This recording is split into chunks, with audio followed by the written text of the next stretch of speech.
Stephen? All right. Welcome back. Hope everyone had a good lunch. Welcome back to our afternoon session of Challenge Accepted, part of the first ever joint learning event hosted by the hosted by the CIFs, the Climate Investment Funds, and the Global Delivery Initiative here at the World Bank in Washington, D.C.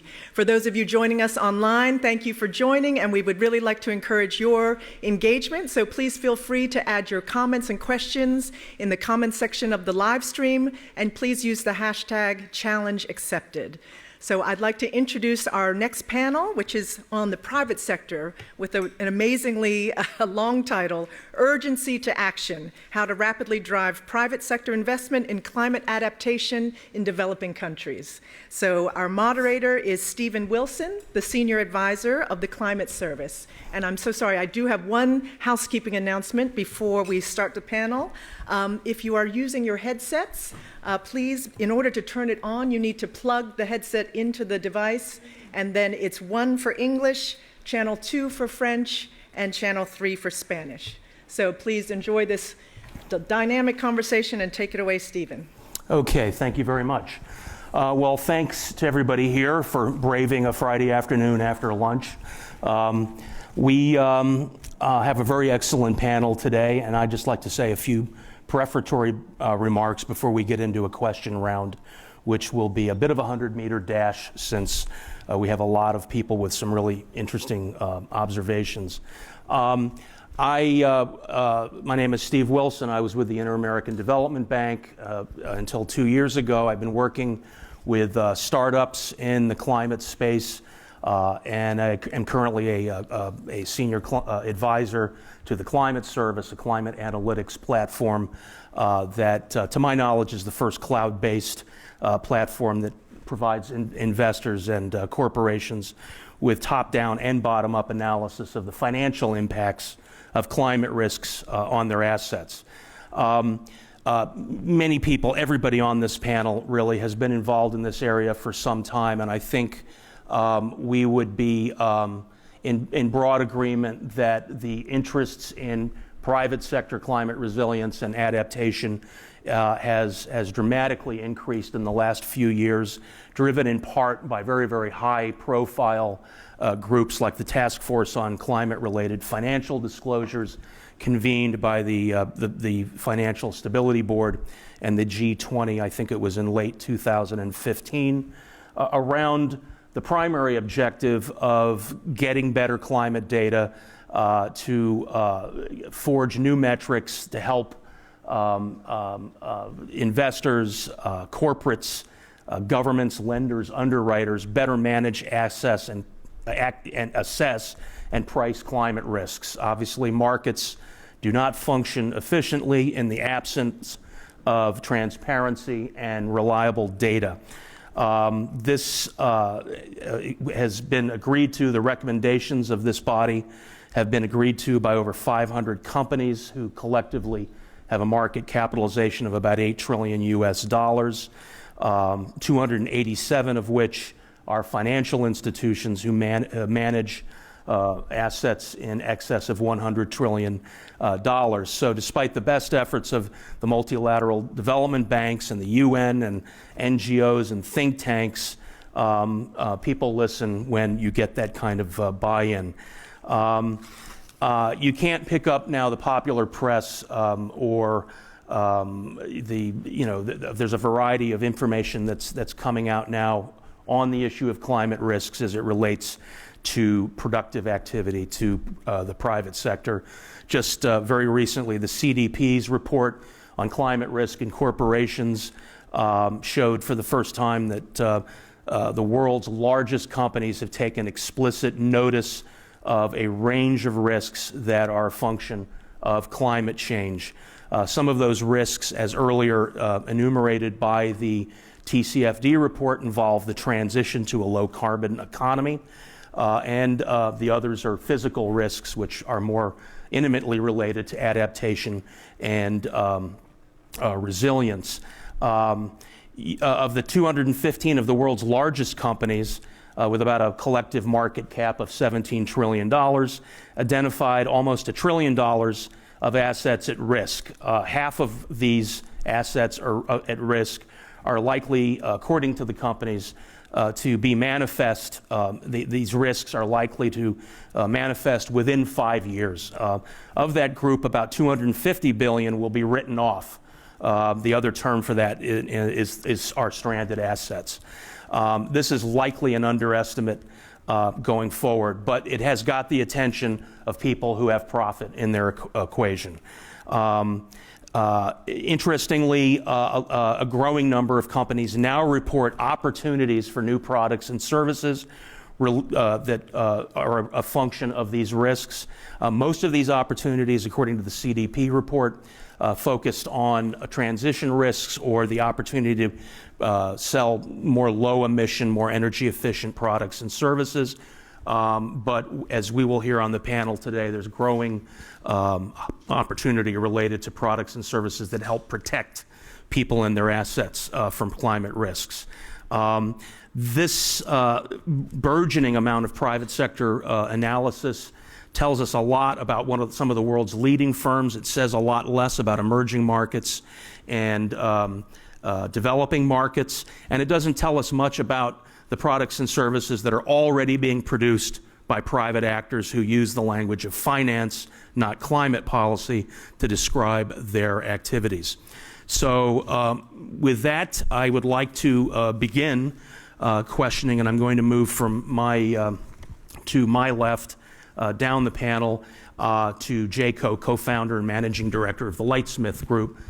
Jay, could you talk a little bit about what you see as some of the concrete investment instruments that can be used to drive private sector investment into adaptation in developing markets?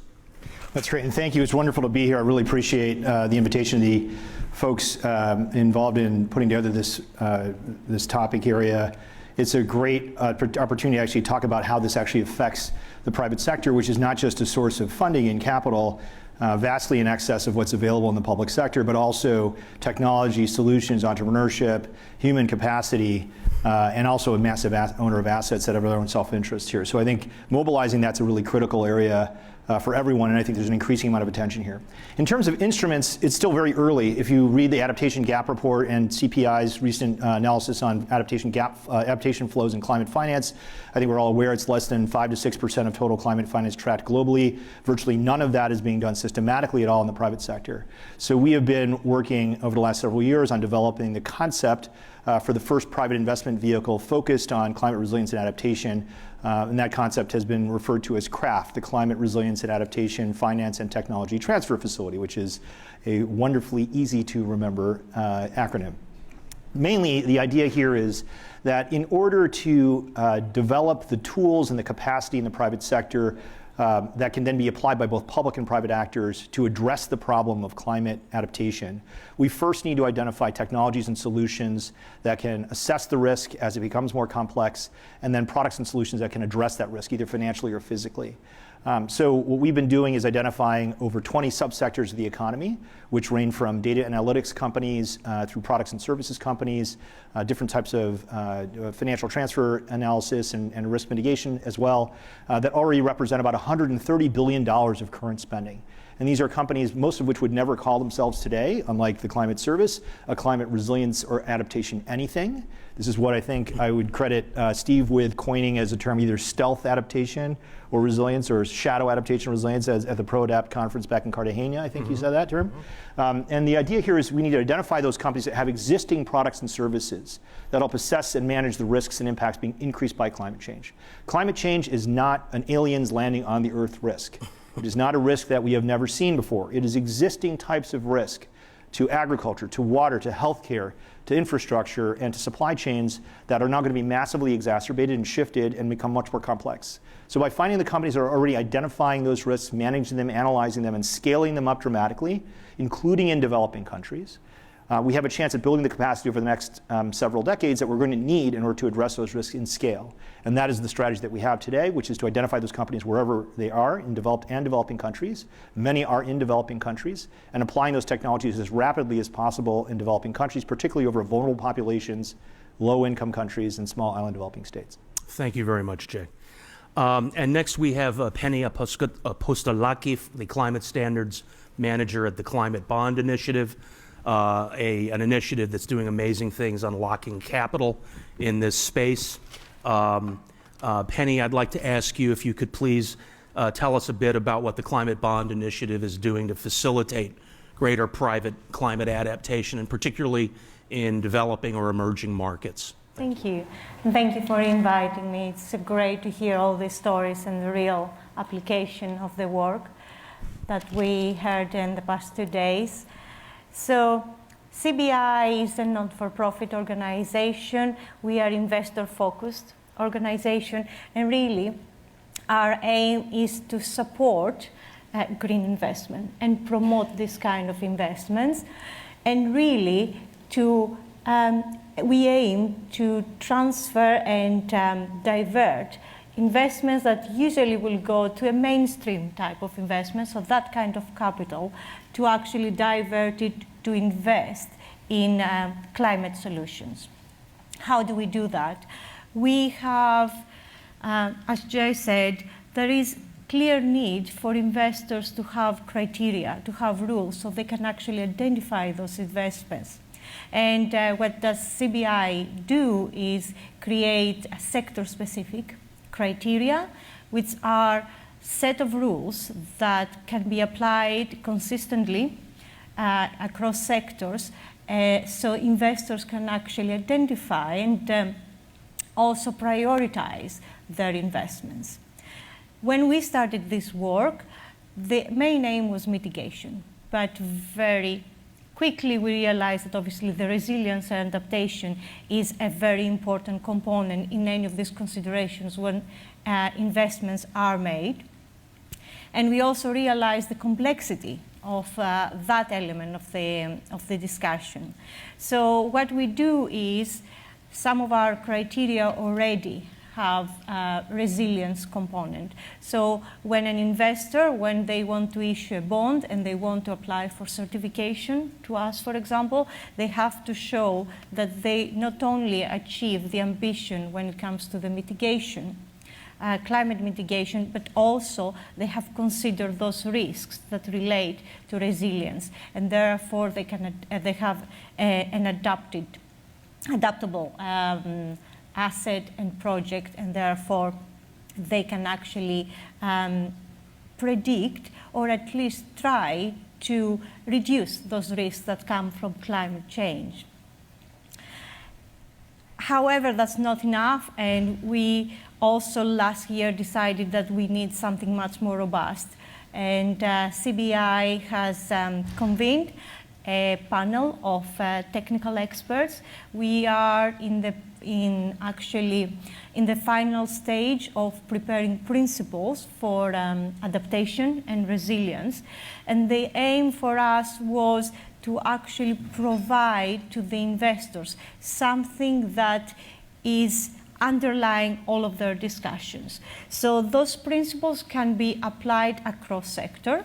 We are, as CBI, going to do that exercise anyway for our own criteria, but the aim is to give investors and businesses as well a nice set of criteria and a framework that they can actually use to start understanding what risks they face, how they can actually understand their exposure to those risks, and what they can do to mitigate against those risks.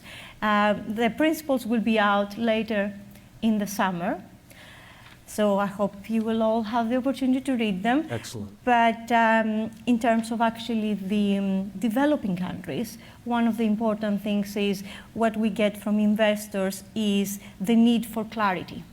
It's difficult to convince investors to go to a new market when they actually don't understand the processes, they don't understand the political dynamics, they don't understand how businesses might operate. Right.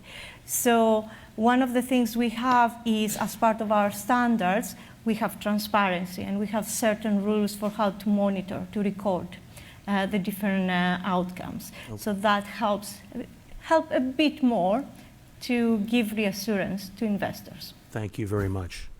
Thank you. And next we have Virginie Fayol from Acclimatize, which as an advisory and consultancy has been probably at this longer than most in the climate adaptation and resilience space. And Virginia, you've worked on this now for several years, and I'm wondering, based on your extensive experience, given the time available, what you see as the true key challenges facing adaptation experts, resilience experts, when working with the private sector in emerging and developing markets, and how, what strategies seem to work in engaging them. Thank you, Stephen. So that's a lot of things, actually, but I'll try to be concise.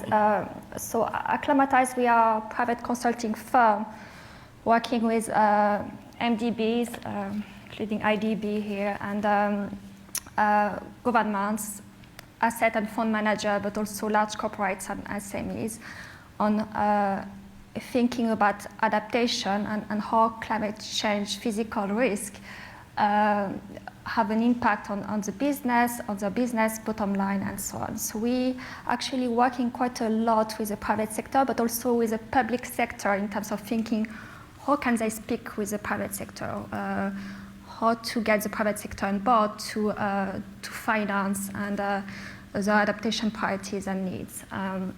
So we currently we're working in particular with UN Environment to think about what are the financing needs and support needs for SMEs and startups across Africa in terms of deploying and marketing adaptation-related technologies. So those technologies are solutions that would address those adaptation challenges across African countries. So we've done like 3 market studies in 3 different countries, like Ivory Coast, Mauritius, a small island state, and South Africa. Different level of development, different scales, different needs.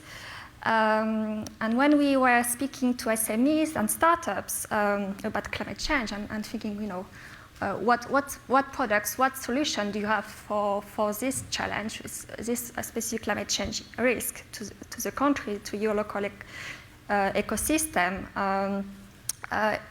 I would say like adaptation is a relatively new concept to them. So when you speak about climate change, they think automatically mitigation. That's what comes up to their mind, reducing the carbon emissions. So it's a lot about the language. As a practitioner, as a consulting firm, it's about the language, and it's not the language of the climate negotiations.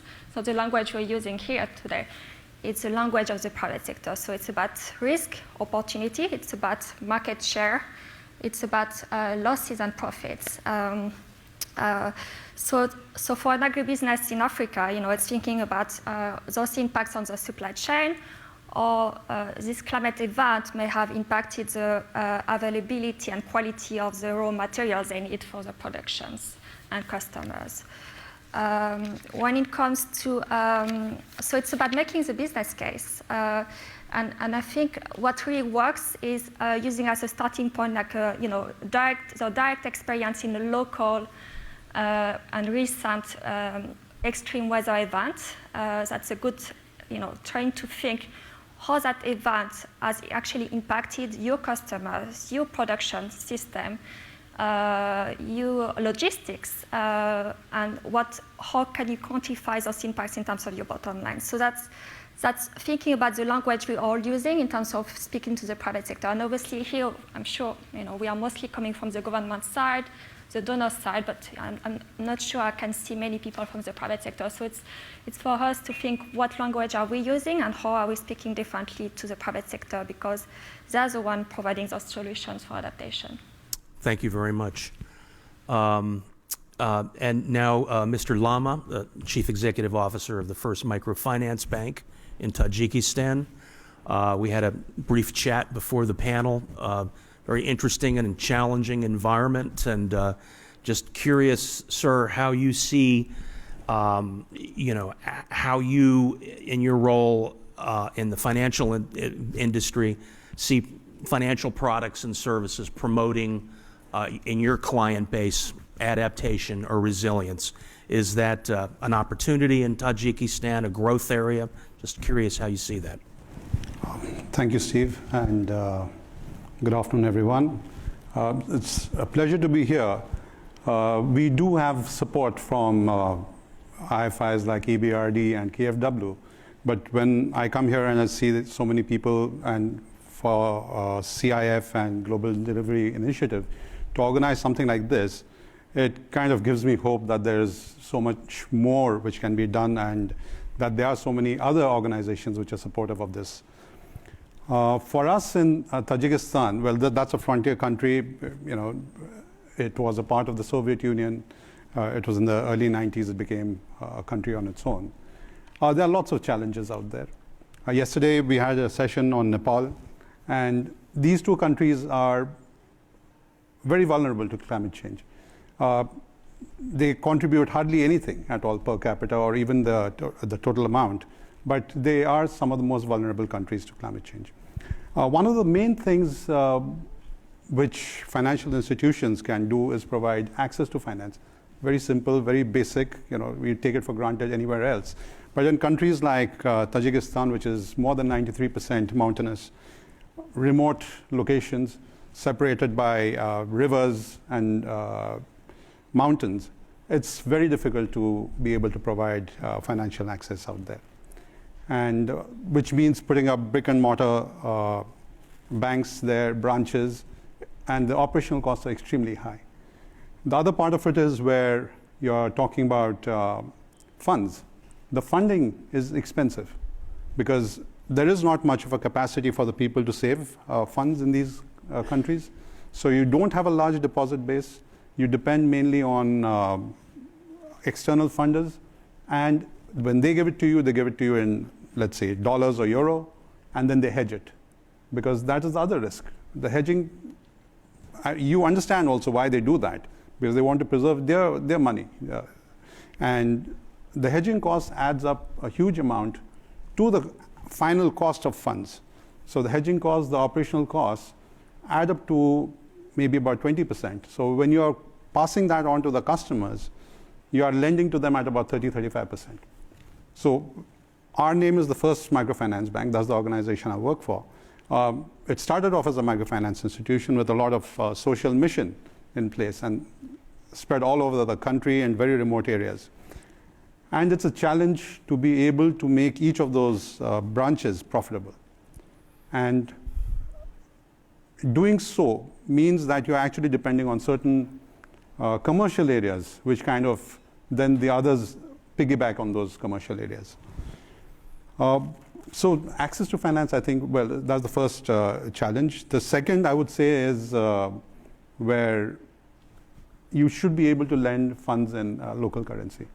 And that is where, again, EBRD, KFW has been of great help, because they've been providing funds in local currency at subsidized rates. So those funds, then you can pass on to your customers at lower rates than what they would normally get in the market.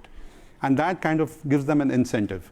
So when we talk about climate adaptation, et cetera, so the kind of technologies which they can use and those funds are provided to them at a subsidized rate, it gives them that incentive because it lowers their cost of operations. So that is something which is, I think, very useful and something which the banks can contribute to the economy as such. But even funds at subsidized rates are not going to be taken by customers if they do not see the value of taking that particular loan and buying that particular equipment. So it is extremely important for demonstrations to be there, awareness to be raised amongst these people so that they understand the value of these loans and taking these particular products, energy efficient products. And that is where, again, the consultants from EBRD, KFW, they come in really handy. They speak in the language which the people understand, and they have demonstrations, etc. We have our loan officers who are trained to do that, and they in turn raise this awareness. So this is extremely important. What we do often is actually try and find out who are the influencers in the particular society, in that little village or in the little town, and try and get them to understand and accept these technologies. And when they do take it up, and then you have one or two people who take it up, take those technologies and use it, then they form the example, then they become the role models for the others to follow suit.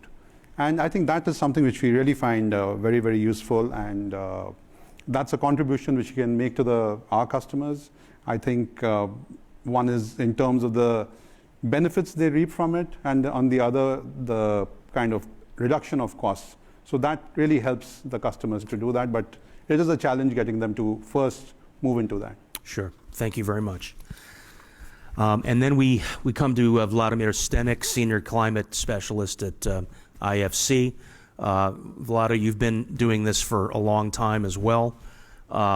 We go back quite a ways. I'd be curious as to your perception, your view on how the focus on private sector adaptation and resilience has changed in the last 10 years. Thank you very much, Steve, and thank you for the invitation. It's good to be here again and talking about private sector again. When I was asked to participate in the panel, I thought, well, we're going to be talking about private sector again. Is there something new to be told? And then I started thinking back, how much has changed in 10 or 12 years in this? So just as an illustration, about 10, 11 years ago, we were working on climate risk work at IFC, doing methodology studies, putting them out, and I was interested to know what is happening outside in the world in climate risk. So I set up Google alerts that whenever certain keywords appear in the news, I get a notification. So for example, climate risk, adaptation, climate impacts. And back then, it would take a week, 2 weeks until receiving something on climate risk. Sometimes I would receive news with an article saying, despite the investment climate, risks are not negligible. I'm like, okay.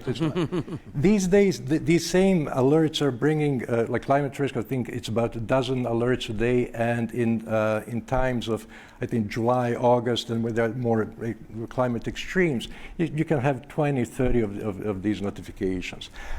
Many more of these keywords are being triggered by the investments in adaptation, in different services, in the financial industries, looking at the risks being mitigated and solved. So there's really a lot going on. It's a big tectonic shift. The reasons for that, there are several drivers, but I think there are a couple of that are really important. One is, unfortunately, the physics. Right? So we are seeing impacts. Whereas 10 years ago, there was some skepticism about the timing of these impacts and materiality of the impacts on the investments. Today, there isn't much skepticism, but many people are saying, well, it is happening to us. And as a result of that, we are seeing a lot of action. So it's a little bit of a reactive response, but we're seeing companies that are being affected making marginal or bigger shifts, especially in those that are more sensitive to climate, like agriculture, like hydropower, and so on. So we're seeing new investments happening there, demand for new services, new products. That is triggering then, again, production of these or supply of these products. So we are seeing things that are happening, albeit in many cases as a reaction. In some cases, it's more proactive, where companies are saying, well, here's where climate is changing. Here's where we need to be doing something. We're seeing also changes within subsectors. So there was a good example in Costa Rica where 10 years ago, 15 years ago, Costa Rica was producing coffee, really good coffee. Now in some plantations, they are switching to oranges. And they're saying it's because of climate change, and we know that in the future we're going to be switching to new crops because this is a permanent change. So there is this notion, and I think that's quite positive that there's a lot of awareness. The second driver is TCFD. So these are the recommendations that Financial Stability Board put for disclosure of climate risks, particularly for financial institutions. So far it's voluntarily, but there are signals that it's going to be mandatory, especially in the UK. So basically these recommendations say, look into your portfolio and look what are climate-related risks and report them. Because Bank of England and G20 is behind it, it has been taken very seriously. Financial institutions are looking at it and starting to ask questions. Some unwanted answers are coming out of it, but of course prompting the institution to start doing something. So there were some examples that are published that some banks looked at their portfolio, the risks of their investments, and as a result they downgraded some of their investments. This again is creating a lot of ripple action. There's demand for services, for the climate analytics, and then the institutions are themselves working with clients saying, well, you need to de-risk your assets. So I think these are all positive things. Just a couple of words on what is not happening, and it hasn't happened. It wasn't happening 10 years ago. The enabling environment, especially for private sector adaptation, is still lacking. In many countries, especially when it comes to SMEs, there's lack of information about what is going to happen, what are the solutions, what are the necessary investments. There's lack of incentives, financial or economic incentives for action in those areas, and we can maybe discuss them later. And then finally, what's missing really is long-term view, systemic problems, big-ticket items. So maybe you've seen the study that says that there is more than 5% chance that by the end of the century, the sea level rise is going to be more than 2 meters, which implies relocation of 200 million people. 200 million people, even if it's spread over the next 80 years, it's about 25 million people a year. That's an enormous amount. We as society are still not starting even to talk or think about this type of problem. So that is missing, and long-term views within the countries themselves. Unfortunately, we're still not seeing countries saying, well, by the year 2100, these are the climatic regimes through which our country is going to go. These sectors are not going to be viable. Here are the opportunities for new sectors. This is where we need to make investments, and here are the incentives for the private sector to make the investments. Great, thank you very much. Very interesting. Back to Jay. Jay Coe. What are the other key components of driving investment into climate resilience and adaptation that you would prioritize? Or Yeah, I think one of them is just simply getting started, if that's a really simplistic way of saying it. I think the two things are, we think we're at a very early stage of the development of this as an actual market, as opposed to a reactive experience where we just clean up after every disaster and gradually become aware that we're running out of water and food production and having worse healthcare outcomes and more volatility in supply chains, and then recognizing that, and I think we should take a moment to pause and recognize that, even in the private sector panel, that this is an ongoing humanitarian crisis, and it is just going to accelerate, particularly for the most vulnerable and particularly for developing countries that don't have the capacity financially to adjust. First and foremost, the fastest thing you can do to create adaptation capacity is remove poverty, and people have resources. But beyond that, there's a lack of technology and solutions in the right places, in the right hands. So if you look at the UNEP 2014 report on the adaptation gap, the first one, it says, look, there's technology problems, there's knowledge problems, there's finance problems. The knowledge and technology problems are we get the right solutions in the wrong places, and we got to get them at scale to all the right places as fast as we possibly can. So what are the barriers? I'd say first and foremost, let's figure out what actually practically helps us understand what the problem is. Those are existing companies and possibly new companies that can analyze the kinds of risks that we have today that are now going to be accelerated, and companies that have products and services that address those things today. What are the examples? Weather analytics companies, agricultural analytics companies, catastrophe risk modeling, supply chain analytics, water efficiency. All of these things are things we do today and don't necessarily call adaptation with a big A or resilience. The private sector doesn't know those words. But they know risk management, and these things help you understand the risk as the risk gets more complex. So find those things in developed and developed countries, scale them up dramatically, aim them to look forward, not backward in time, so that they're basing their modeling and analysis, not driving forward, looking in the rearview mirror, but understanding where the scenarios are going to go and what the next 10 years is going to look like as opposed to the last 20 or 50 or 100 years. That's one. Two is products and services.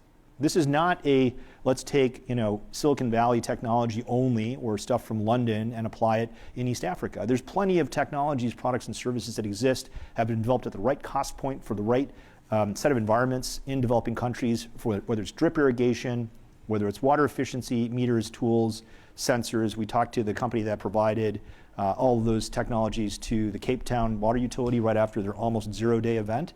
That company has interesting products, services, software, and metering that could be applied all across Southern Africa for the kind of architecture and infrastructure designed for that, not for Northern California's water utility with SCADA and like all kinds of other intelligent networks already. Those products exist. There's a south-south transfer of technology that can be done. There's a north-south transfer of technology that can be done. There's a south-north transfer of technology that can be done. And how does it all get mobilized? The answer is capital. So let's create vehicles. Let's invest. Let's find companies. Let's create a taxonomy, identify out of the thousands or hundreds of thousands of small, medium-sized enterprises already in developing countries, which ones have an angle on agricultural analytics. We talked to 3 of them in Latin America and the Caribbean 2 weeks ago that have satellite imagery, they have parametric insurance modeling, all from Latin America, from Argentina, from Brazil, from Colombia, and agricultural analytics across the supply chain. All of those things are where we're going to start to practically manage this problem. And whether you're in the public sector or the private sector, that's what we need, is tools. We can have the same panel 10 years from now, in 2029. If your 2029 self could get back in time in a silver DeLorean, if you're a Back to the Future fan, and explain to yourself now what has happened in the 10 years that have occurred since today, you'd say probably 2 things. One is the physics are already there. So you'll have unfolding climate impact already baked into the carbon dioxide resident in the atmosphere and the thermal absorption capacity of the ocean. This will unfold over the next decade. How many more Cape Town situations will we have over that period? It's about 2.5 hurricane cycles at least between now and 10 years from now. They don't seem to be getting better. How many other scenarios where there's instability created by food crises, water issues, healthcare things that are not at all predicted by first order analysis of the issues? So the choice is that 2029 self that you have is going to experience many of these things and think this is the new normal and it's going to get worse. The choice you have now is, are we making decisions so that 2029 person has vastly more technology at scale to understand the problem, a much more scalable set of solutions, products, services, and understand what the business case is in developing countries, for vulnerable populations, for low-income countries, for small island development states, or not? Or is that technology and set of solutions going to be in London and New York and Washington, D.C., and the rest of the world is just going to suffer for it? So I would argue there's plenty of technology capacity. There's enormous amounts of capability. There's vast amounts of capital. The same study that Steve cited at the beginning of this case said that there's $1 trillion in potential value lost, but $2.3 trillion in opportunity that companies see today. It's orienting that capital and into entrepreneurship at this problem. The choice we have is not whether that's the situation we're going to be facing. It will unfold now. The choice is, are we going to prepare for it and invest in it and make it scalable and better or not? Thank you very much, Jay. Penny, as we enter the speed round now, do you see in your work with the Climate Bonds Initiative that the private sector, in your experience, particularly in developing and emerging markets, is still unconcerned about this issue and somehow needs to be mobilized and catalyzed, or is that just too much of a public sector framing of this issue? How do you see the private sector? The role of the public sector is seen still as an important one. And I think it is the nature of resilience and adaptation as a concept that people feel it's still the government's job to deal with these kind of things. And I don't think that's wrong, because there are a lot of elements in that kind of action that needs to be taken to help investors take the first step into developing countries. And the messages that come from investors, but also research in this area, suggest that good governance and planning are important for facilitating investments in this area. So it is important for government to take those steps, develop the framework, show the commitment that they are committed to adaptation and supporting these kind of activities, to actually give that reassurance to investors. And one of the issues, of course, is political cycles. Investors are afraid, especially in developing countries, what's going to happen? Is the government going to commit now, and in 2 years' time things will change because the government will change? So long-term commitment, I think Vlado mentioned it very correctly, that we need that commitment, the long-term commitment from the government, from all the different public bodies, where you see there is a pathway, there is a vision there. So for me, it's not that the private sector doesn't feel this is important, but we just need to give them the initial catalyst, if you want, and obviously signal that level of commitment from the government. But to do that, we have the other side of the coin. To do these kind of things, you need the knowledge, you need the planning, you need the analysis, and especially developing countries might not have the expertise, might not have all the skills that are needed to do a full risk assessment and identify all those opportunities and risks and how to address it. So obviously, I know that it's not London and it's not going to be New York where the technology, but if we can find ways to exchange knowledge, I think that is very important. For the developed countries, where we are at the moment is actually showing that there is strong commitment, and there are the frameworks to show that. And a good example is the development of taxonomies. You might know that the European Union at the moment are convening a technical experts group where they are developing their own taxonomies, where they are actually going to identify green activities. It's going to be published, their report is going to be published later this month. China is doing something similar, again, trying to provide guidance on what kind of activity is considered green. So this is the type of things that the developed world is in actually position to do right now. Obviously, all of this, including the TCFD, are not compulsory. So if I am to go further, I think making some of these things compulsory might help a bit more to include these considerations as a day-to-day discussion in businesses and also as part of investment discussions. And the Bank of England, again, I'm going to go back. The Bank of England is a good example because last year they asked banks to stress test their balance sheet against climate change. This year, they're actually asking insurance companies to do the same, triggering this kind of more robust initiation of the process. So for me, I see a role for both the private sector but also the government, creating that framework and giving the signals and the important first steps for the investors to build on. Thank you very much. Virginie, I am curious, based on your rather extensive experience working with various sources of international climate finance, like the Climate Investment Funds, the GCF, and some of the others, how do you think these are functioning, and what ways could they be improved or be made more effective to, as the word in this panel, the urgency at hand? Any ideas on that? Thank you, Stephen. So I think I've worked with organizations like public and private and governments since the day one of GCF.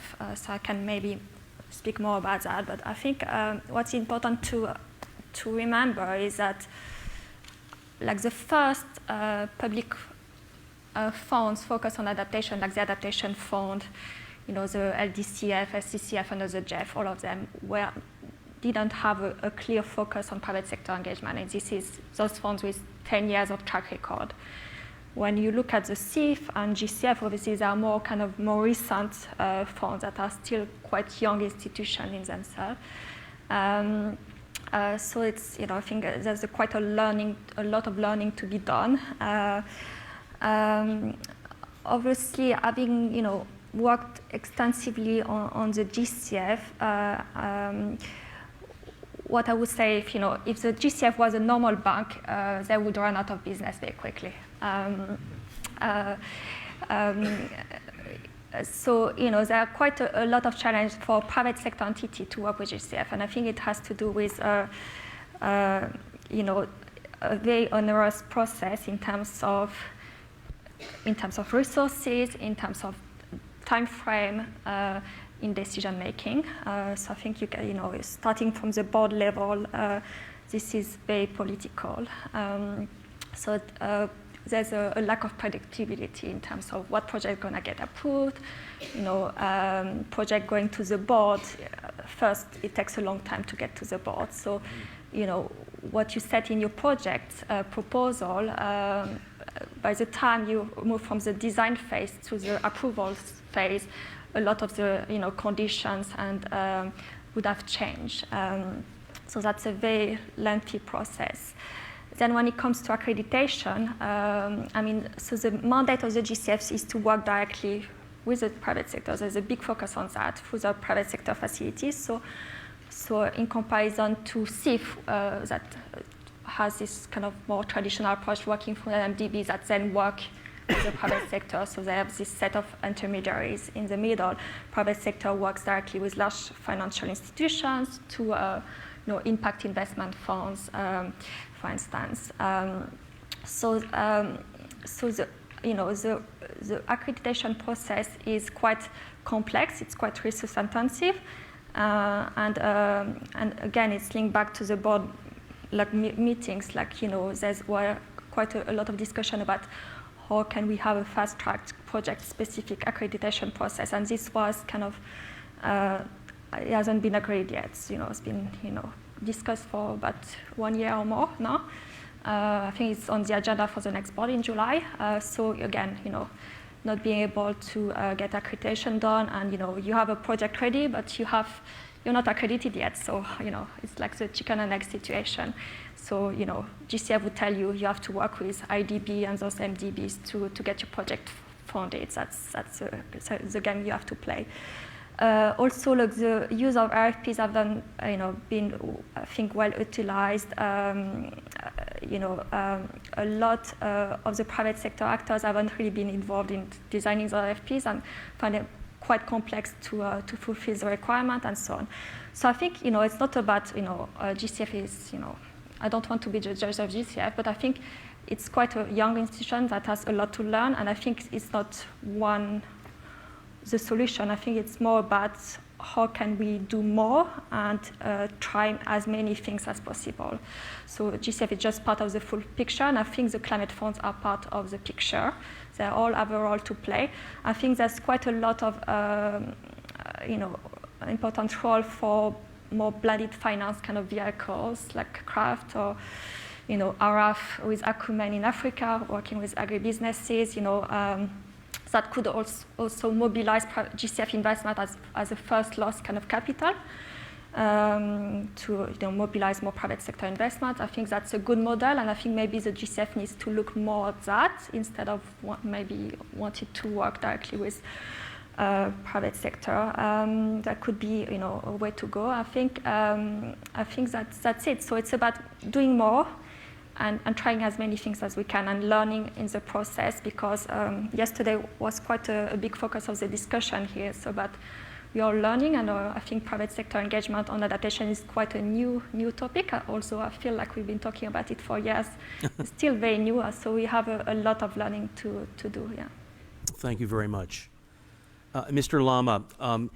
Given the great challenges that you face in the financial landscape in a country like Tajikistan, many different priorities, and climate-related risks and adaptation may not be on the first 5 pages of the agenda of the Minister of Finance, for example. In your role as a financial intermediary and who knows the market and certainly commerce in your country, do you see any scope for a more opportunistic business response to the demand for sometimes fairly, like low, very high efficient irrigation or advanced cooling or so forth? In other words, products and services that would help companies and households better manage a range of climate risks, whether it's heat or flooding or drought and those kinds of things. Do you see any scope, even in a very challenging environment, for kind of an opportunistic play in the private sector? There's this story about this salesman going to an island and where he says that, a shoe salesman, and then he says, he comes back and says, oh, there's nothing out there, you know, people don't wear shoes. And another salesman goes there and he comes back saying, wow, that's great, you know, there's so much potential because people don't wear shoes and we can sell them shoes. So there is lots which can be done.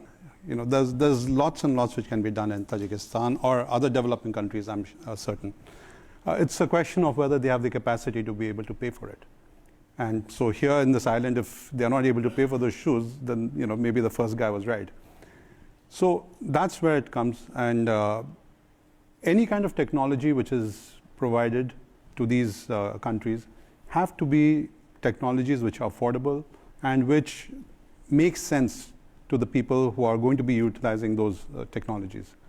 So in that kind of a scenario, I would say, yes, there is potential, but you have other subject tools. These are countries, like Jay said, where you do not have the resources. So you have these countries which are, you know, most vulnerable, but they don't have the resources to be able to manage climate change. And what do? There are so many demands on those limited resources, and they're always reactive. They are not doing anything on an anticipatory basis. So you have floods happening, you have mudslides happening, avalanches, and they're all reactive. They're all, okay, building it afterwards. So those kind of things are there, and this is, well, I would say there is an opportunity there, but something where the private sector could come in and provide very reasonably priced solutions to that. But even then, I would say that there'd be a huge amount of support which would be required from the banks, the multi-development banks, so that these communities, these countries, the population out there can avail of those solutions. Otherwise, it is something which is there, but they can't afford it. They have other priorities which take precedence over something like climate change, which may affect them in a creeping manner, maybe 5 years later or 10 years later, when right now they're looking at, you know, health or feeding their children or sending them to school. So the priorities are very different. It's not an urgent priority in these countries. Okay, thank you very much. Vlado, in your experience, how do you see institutional investors beginning to respond or grapple with the issue of climate-related risks? So the TCFD, as we mentioned, is a great driver. So institutional investors are taking notice of that. They're starting to look at their portfolios and what climate change impacts may do to the returns. Many of the institutional investors are there holding so-called universal portfolio, basically investing in everything that can be invested. So it's real difficult to start diversifying the portfolio for risk because just of the nature of the things. So the investments are much more scrutinized based on its risk level, and initiatives like the CBI is doing and what we are developing within the World Bank Group, a resilience, climate resilience rating that would rate the assets based on the level of information incorporated into their design and operation, are the tools that are being used, are going to be used by the investors in the future to assess the risk. So it's a new risk. According to that risk, then there's consequent pricing or repricing.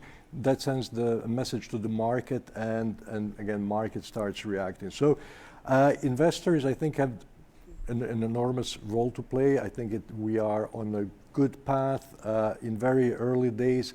And you know, I'm hoping, as Jay said, when we look at back in 10 years from now, in 2029, we'll say, well, it is just the start of a great action that we're seeing now. Thank you very much. Here, back to you, Jay. Jeff Bezos wakes up in a cold sweat one night and has a Satori moment about climate risk. He hears about you, he calls you up, and he says, look, I want to put $500 million into... Sold. You know, okay. Also, I'll give you my number, Jeff, if you're watching. Yeah. And he says, I have only one question. What are you going to do with it? And I think the answer is one I gave at the beginning. I think there's a great opportunity here, actually. Now, it's not just the end of the planet that's happening here. It's a huge problem. It's a tragedy. And we have the capability of mobilizing resources against it. And there's technologies, entrepreneurship, things that we haven't even thought of yet, and many things we have thought of that could be scaled first and things we can develop to deal with it afterwards. So I would take that 500 and instantly turn around and invest it in some of the 800 companies we've already mapped on the planet in 20 different subsectors.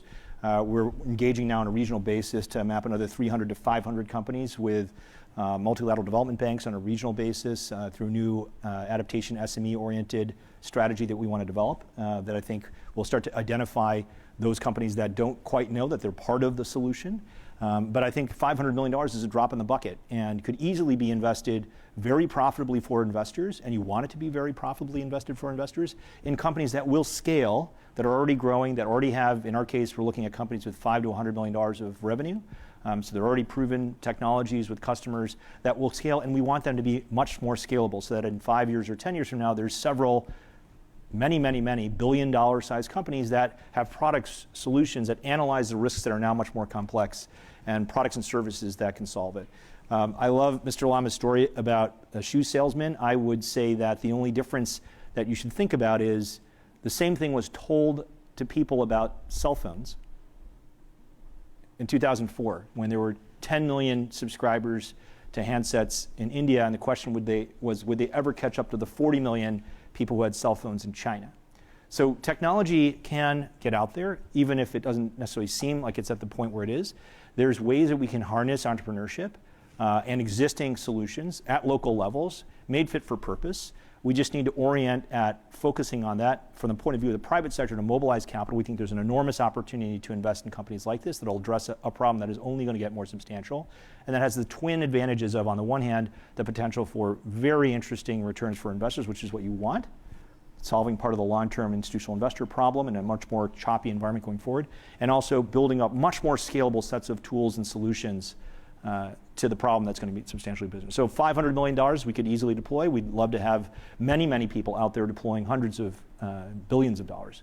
You know, the UNEP report is $300 billion a year by 2030 in the developing countries alone. The current rate is around 25, and that's mostly public sector water projects, some agriculture, and virtually nothing organized in the private sector. So between something and nothing, I think we should at least start to do something. So encouraging companies, encouraging investment strategies, blended, partnering, deploying the capital, that's what I think is the most useful use of that 500. But we would certainly be happy to invest it for them. Thank you very much. Penny, staying with the theme of opportunity for CBI, where do you see, in the face of this threat, where do you see the greatest opportunities for CBI? So in terms of resilience, we still see a small number of bonds issued which are focusing on resilience specifically. Nevertheless, there are some sectors that are emerging. The water sector is clearly one of them, and it covers quite a lot of activities. Flood defense is one of them, but also water quality, ensuring access to water is another one. The other sector that seems to be getting in that area now is land conservation, but also coastal protection. How people start thinking about linking the coastal quality with flooding, for example, hurricanes. How do we stop the destruction that hurricanes recently actually created? So we see emerging themes. From what the numbers we see, I should say that the level of bonds that are for resilience is below 10% of what we certify at the moment, but clearly the discussion has started. We saw very recently the Dutch government issuing their first sovereign bond that was actually for water, flooding and protection. So it's mainly developed countries that are getting into that space, but some examples of other countries, and it's still a mix of mitigation and resilience. Thank you very much. Virginie, based on your experience working, with Acclimatize in developing and emerging markets, do you think it's the public framing is often that private actors, enterprises, are somehow unconcerned or too short-term on this issue to respond to climate risk or the incentives around responding to climate risk? Has that been your experience? Is that your view? Or I would say yes and no. No, I think the private sector is not unconcerned. I think it's quite simple. A business, it's all about maximizing profits. So, it's maximizing profits is increasing revenue, so getting more customer, more products on the market, or reducing cost. So water company will, develop and market water efficient technology if their customers, existing and potential customers, are asking for it and buying them.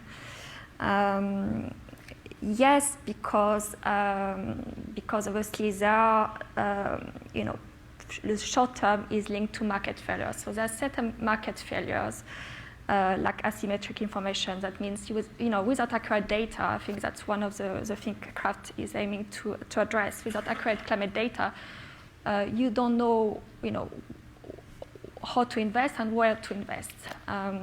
So that's one thing. You need better data, better access to data.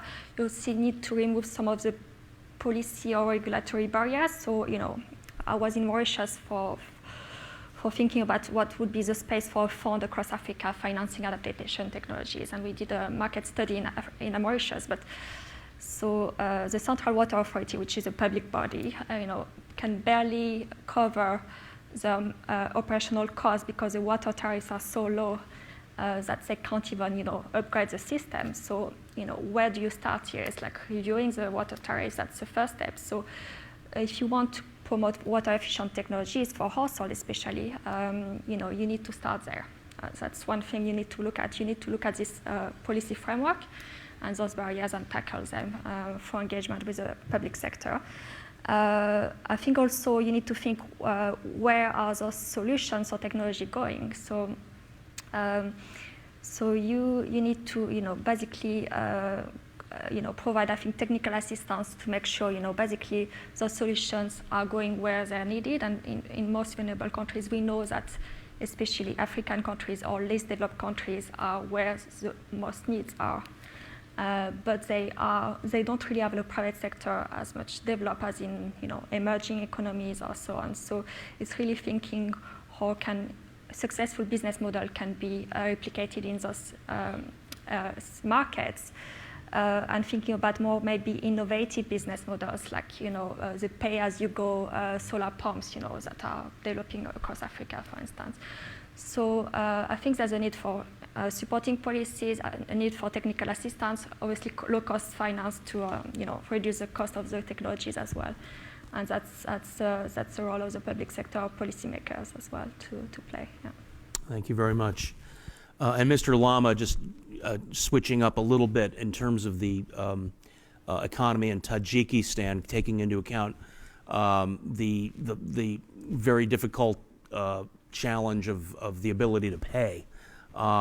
Would you say, and this is a pure hypothetical, that from your perspective as an executive in a financial institution, be more important for the government to put in place an enabling framework that incentivized commerce and investments in climate resilience and adaptation, or would it be more important to work with somebody like the World Bank to come up with a business case on how to make this a viable proposition for lower income communities? It's not either or, it may be both, but just be interested in your Absolutely. This is something which is an extremely complex problem. Of course. And the problems which you see in developing countries have multiple inputs into those.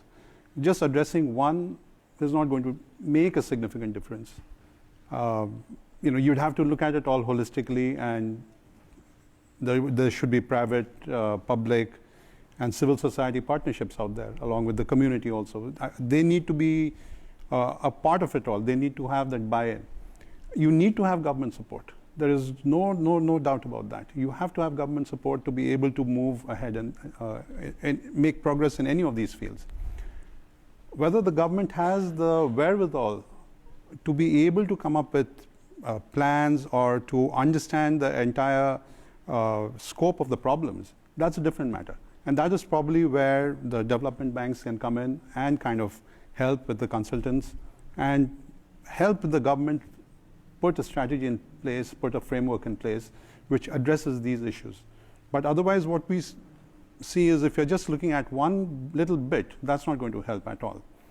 And I mean, some simple examples, even for some of the products which we offer, you have people taking insulation, energy efficient insulation for their houses. But is that the solution? Maybe they need to relocate totally, because those places are now more prone to, let's say, avalanche risk or seismic risk or something or the other, floods. So all of these, if you just look at one aspect of it, I think that is not really doing service, and you're not reaching your end objective. And for that, you have to have this multidisciplinary, multi-input approach to it, to look at it, where the government, the private sector definitely have to be there. And I think the main drivers, the ones who will be actually helping along the way, would be the multilateral development banks. From the government side, we are talking about incentives for adopting, climate-friendly measures. I think from a perspective of protecting the customers, that's great. From a perspective of what their contribution to the reduced greenhouse carbon dioxide gases is going to be very limited, because these countries are, they don't contribute much. They're not going to make much of a difference. And that's where probably the 500 companies which, you would be supporting to reduce the greenhouse effect, that would be more effective. But for these small family households, whatever, in developing countries, for them to be protected also, you would need to get the support from the government, from private sector, and that is really, really essential for that. And I would say the government should be incentivizing good behavior, but at the same time, they should be disincentivizing bad behavior.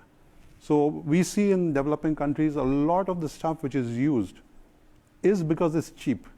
It's not because it's fuel efficient or green friendly.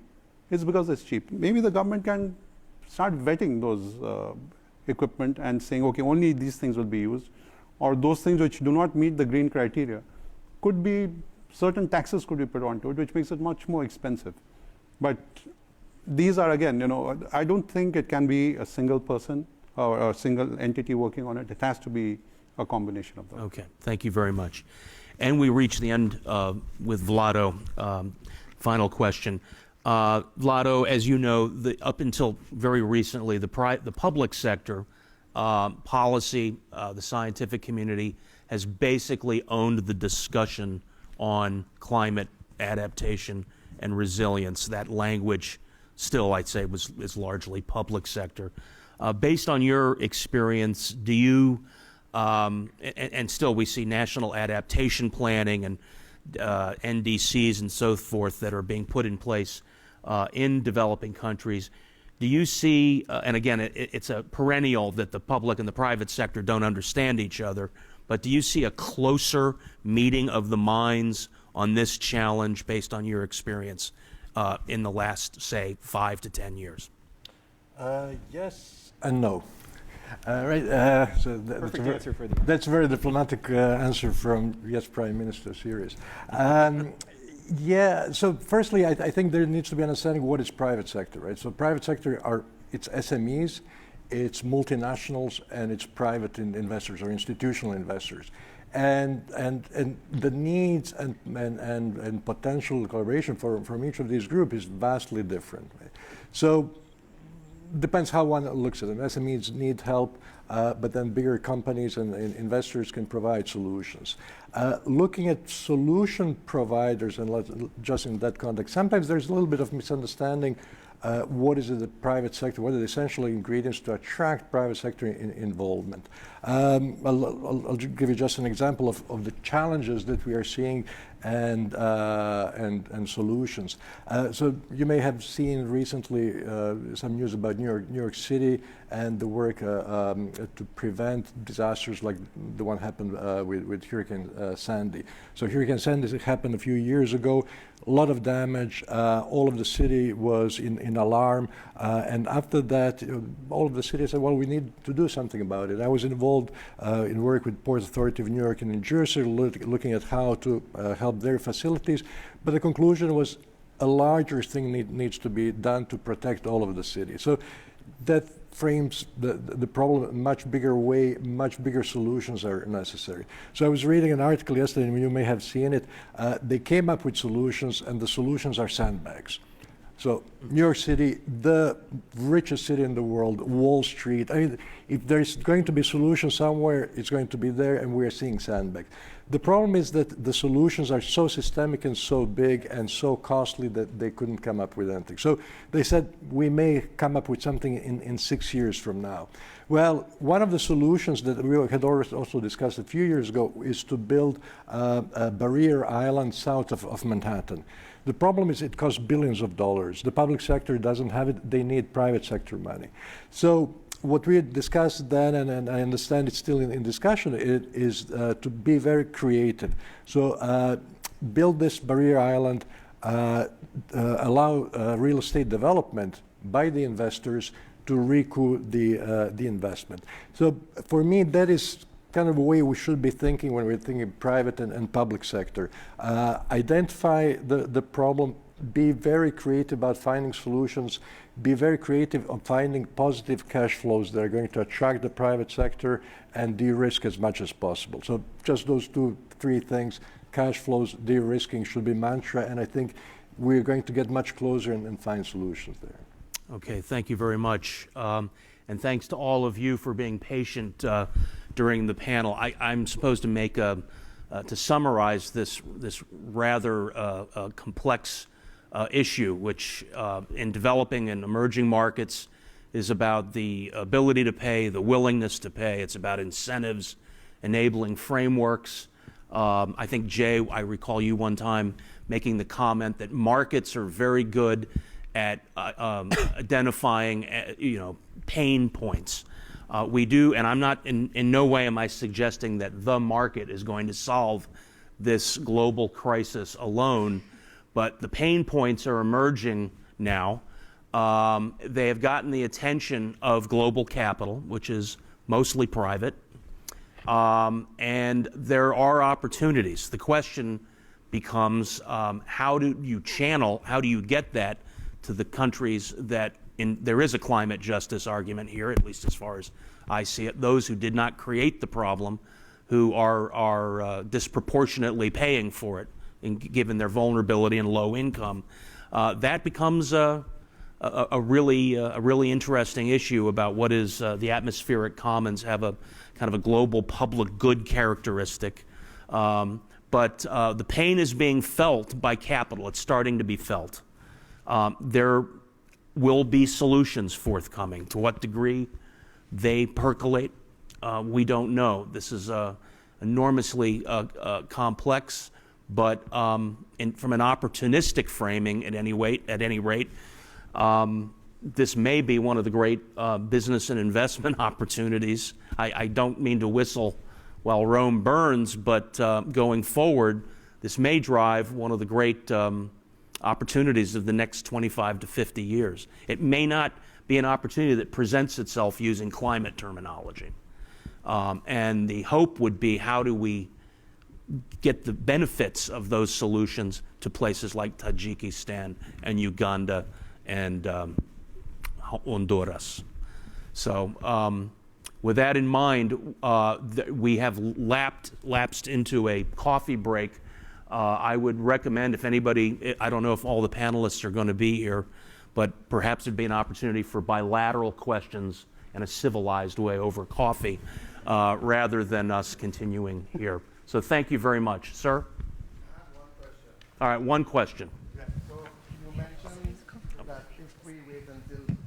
Oh, sorry. So I'm Vincent from St. Lucia. You mentioned that if we wait until Rome burns, we might see the opportunity. And isn't that precisely what's happening to private sector? We're waiting until something happens, and then we'll be able to jump in. Take, for example, Dominica. Dominica experienced 2 hurricanes, and in doing so, they identified that their cost to rebuild was going to be $1.3 billion. The opportunity arose for private sector now to come and build houses. Why didn't we build those houses before? Make those houses resilient. And that opportunity would have been there to do it in several islands.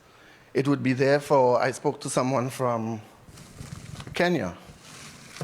The opportunity in Kenya where they have squatters, they have settlers, people who have just, and they have water problems, they have all of the problems associated with squatting that needs to be addressed, but nothing is being done until we, maybe if a hurricane blows them away, then we'll say, oh yes, let's go and build. And somebody benefits, because like I saw in my references, Dominica, they're building 1,000 homes in Dominica. And Canadian companies have come, American companies, from all over, some Caribbean as well. So the question, therefore, is what can be done to direct capital to those scenarios before the event happens? Maybe you can assist me, Jay. Well, I'd say just really... Since you have 500 million, that's... Yeah, no, I don't have... St. Lucia only needs probably 50% of that. I'd be and we'll extremely okay. happy to do that. The GCF has a lot of financing. First of all, I did want to recognize how important the CIFs have been in this discussion and the multilateral system. The CRAFT strategy itself was developed with the support of the Nordic Development Fund, the Global Environment Facility, and the Global Innovation Lab for Climate Finance, which are all supported by major donors. And this is part of the innovation of the engagement of the public sector with the private. I would say that we have 2 choices, which is this horrible, jagged, sideways, reactive experience as the conditions change, or slightly more premeditated approach to that. You don't know how high to build the seawalls. You don't know what conditions or where the flooding is going to come to unless you have the data and analytics to do that. And you have that for London and New York. You may not have that in Bangladesh. You may not have that in small island states. You don't have necessarily the resources or the water supply in the current conditions to support highly efficient or localized production or all kinds of new technologies. So I'd say, at a minimum, let's figure out what the problem really is, not in general terms like fewer glaciers and polar bears and coral reefs and yes, but what happens to your house? What happens to this house? And then you can make decisions about it because you know in the same way that I would know if I live in Manhattan. And so I think there's a scaling problem that can be solved. And then making sure we have the right materials, products, services, solutions so that drip irrigation technology developed for India at the right cost point for any developing country is available and locally adapted to be deployed in the northeastern Brazil area, which is finally seeing drought like it has never seen for 50 or 80 years. These solutions are out there. We should find them and then make it a profitable business case, make it highly profitable, prove that capital can make a return, and then you'll reorient all that capital to solving these problems. Our partial solution for this is starting a strategy focused on developed and developing countries and a specific technical assistance facility that's modeled after other very successful facilities like ASEF to focus on taking additional grant funding alongside a private investment strategy to drive those technologies through grants and project preparation, work with local communities, local governments, into those markets that typically get overlooked, like small island developing states, like low-income countries, like the vulnerable populations in lower middle-income countries, right? We're talking about the townships of South Africa, not just the wealthy homeowner areas. And so that's what I think. You need interventions like that. There's many examples. Things like the Global Innovation Lab for Climate Finance invents new things like this. And I think public-private cooperation can do that. But I would say first, let's get the data. Let's make it profitable for the data to be generated on a long-term basis through things like the climate service. And then you'll have that data be widespread. Sir, you had a question.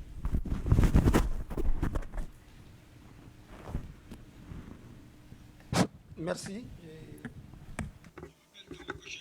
Thank you. I come from Niger. I want to thank the CIFs for this session. Niger, as you know, is a country where the rural sector, agriculture, animal husbandry contribute more than 80% for the national GDP. And if you look at health, we have a lot of diseases sensitive to climate. And for us, climate change is not a priority among priorities, but we have to go through there. We have to look at climate change. Since this creation of the CIFs, what we understood during the whole time of the CIFs is that while we are adapting in our country, we have at the same time to build our resilience and go towards a development that is resilient to climate change. That's our philosophy. So what does that mean? And the concept of resilience is such that there are green investments being made in our countries, but we have to see how to help them. We have, for instance, a project for the private sector, but unfortunately, there's a small participation of the private sector from Niger in that project. I'm talking of drip irrigation. And the government went into debt to try to include the national private sector. And in addition, the government decided to create a favorable business framework and environment.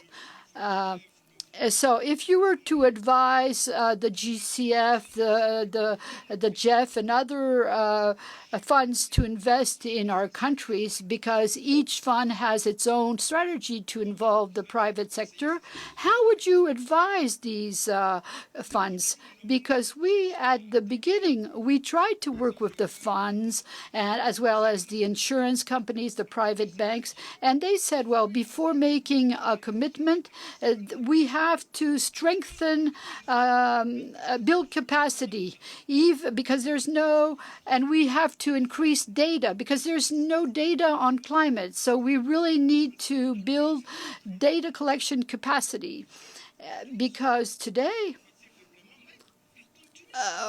we continue to see the effects of climate change.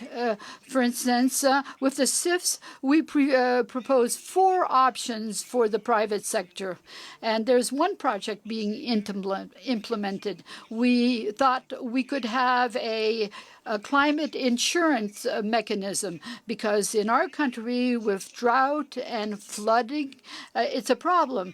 And but the rural producers, because of droughts and all, are losing their farms, and they need insurance. And the insurance companies were ready to go. But the herders told us, if you have information on the climate, so that we can understand that this grass in this area is better than in that area, we would be ready to pay. But nothing was done. So what advice could you give these funding mechanisms? Because technology is improving, but services are insufficient, the financial services and technical assistance. That's really a first aspect of all of this.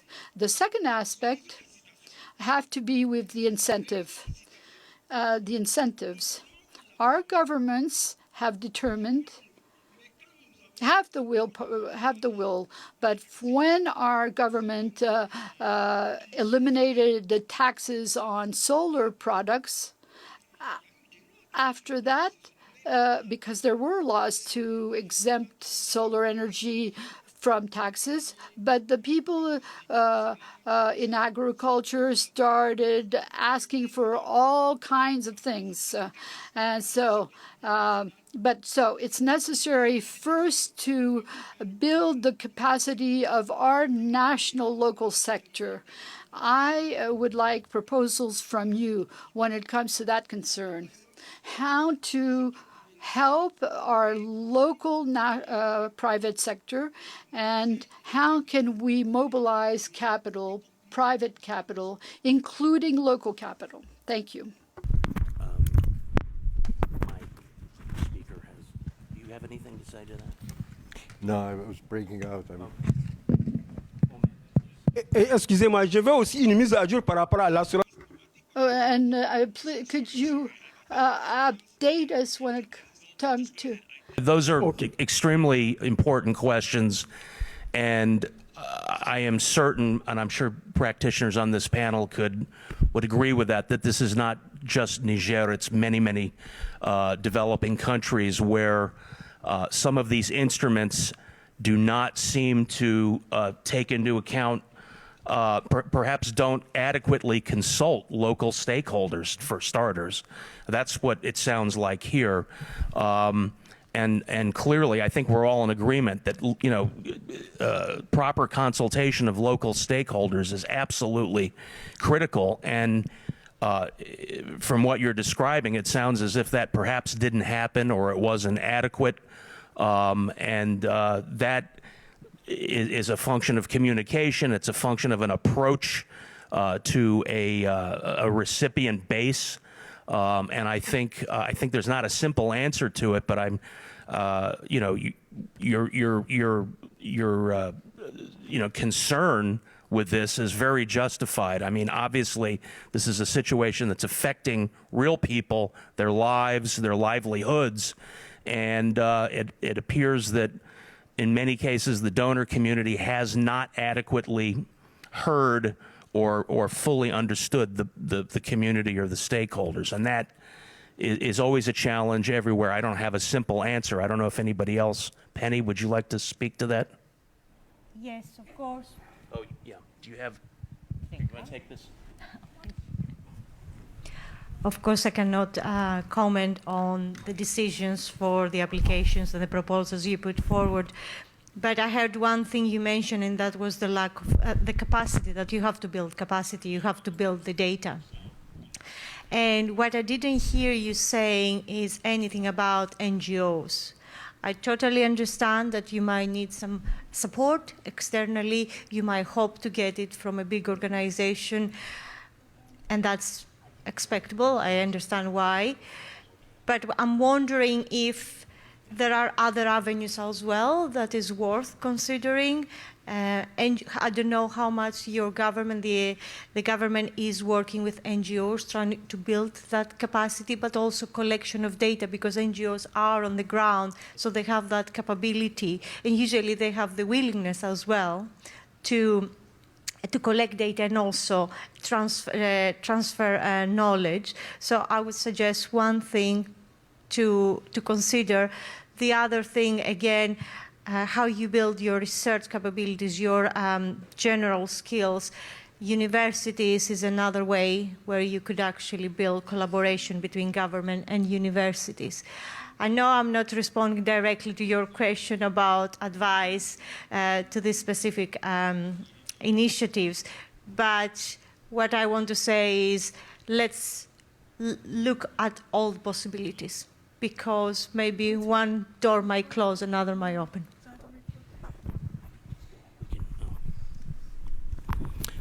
Okay.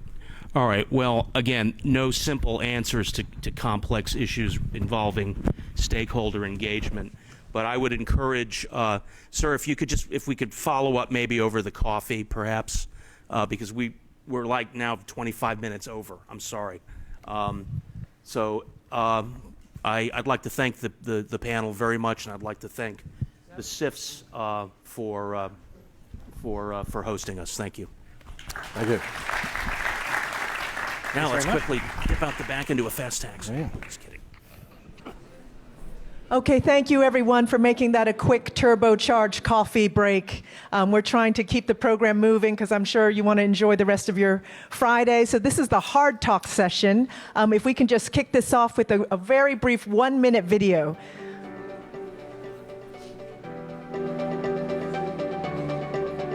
For Jamaica, as a middle-income country, our challenge really is getting adequate amounts of concessional resources to do what we want to do, to retrofit our infrastructure, social infrastructure, economic infrastructure, especially in the water sector. Our challenge in St. Lucia is that we need to find a mechanism to be able to provide funding and financing to the vulnerable who don't have sufficient collateral. For us at the Ghana Forest Investment Program, our main challenge has been the disbursement procedures. I'll probably rephrase it in the context of delivery opportunity, which is provided by the adaptive management. In any project context, we're not in a stable environment, so it's always critical to be mindful of the changing in the environment, in the context, and adapt the project implementation to that. That would be a key, one of the keys to success. Our main delivery challenge in the projects that we are implementing on the continent is transparent procurement.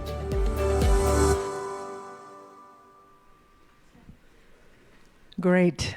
So we've heard from some of the colleagues who are here in the room and participating over the past 2 days. So now if you will indulge us and if we could do some polling again, just a few questions. So if you can take out your phones, and since we did this at the opening session, I hope everyone remembers how easy it was. Can we get the slide up and put the URL? I believe it is pollev.com, pollev / there we go. Quasick. KOUASSIK 764. And for our online audience, please feel free to open up another tab and join in this polling as well. If people want to give a little wave once they have logged on or gotten the link up.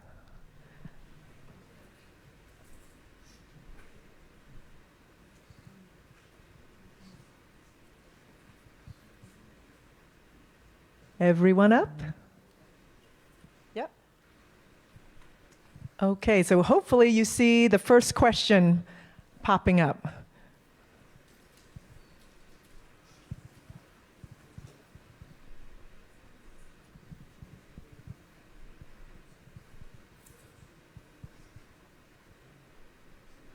So this session, Hard Talk, is supposed to be about the delivery challenges, which of course has been our theme of Challenge Accepted for the past 2 days, but we really hope to talk about the challenges that seem to have been the most persistent, the most recurring. So the question over the past 2 days, what has been the most common delivery challenge that has been discussed? Capacity, non-technical capacity, there we go. Skills needed, finance, climate finance, empowerment, engagement, stakeholder, funds, governance, access, commitment, leadership, coordination, renewables. Capacity is taking the lead as something that seems to be the most common delivery challenge for all of us here in the past 2 days. Engagement, stakeholder. I'm wondering if that is stakeholder engagement, or I'm not sure how the algorithm is built, if they separate out the words or not. Risk, engagement, finance, capacity, procurement. Look like the top 5 to me. Coordination, communication. As a communicator, I'm glad to see that up there on the screen.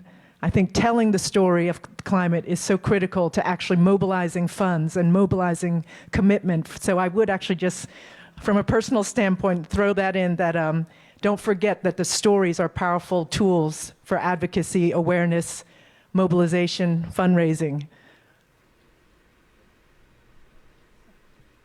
Still going. Commitment, effective commitment. Challenges, access, private, I wonder if that's private sector. Political, so political engagement.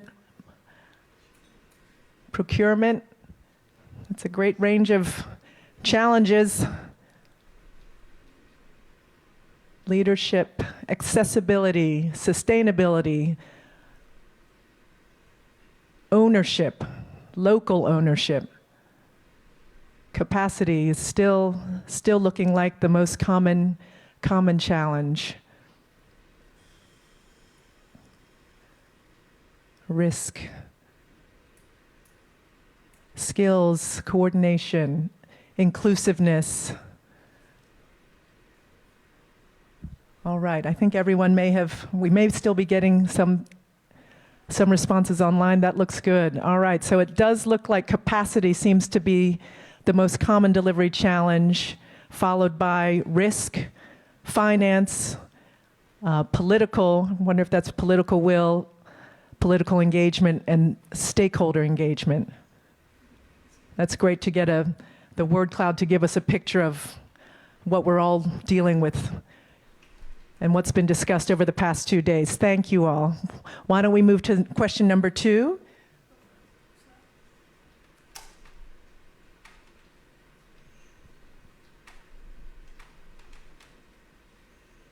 So that question was focused on the challenges. And if I remember correctly, I think question number 2 should be focused more on the solutions. So what adaptive management strategy or tool have you had success with in implementing your projects?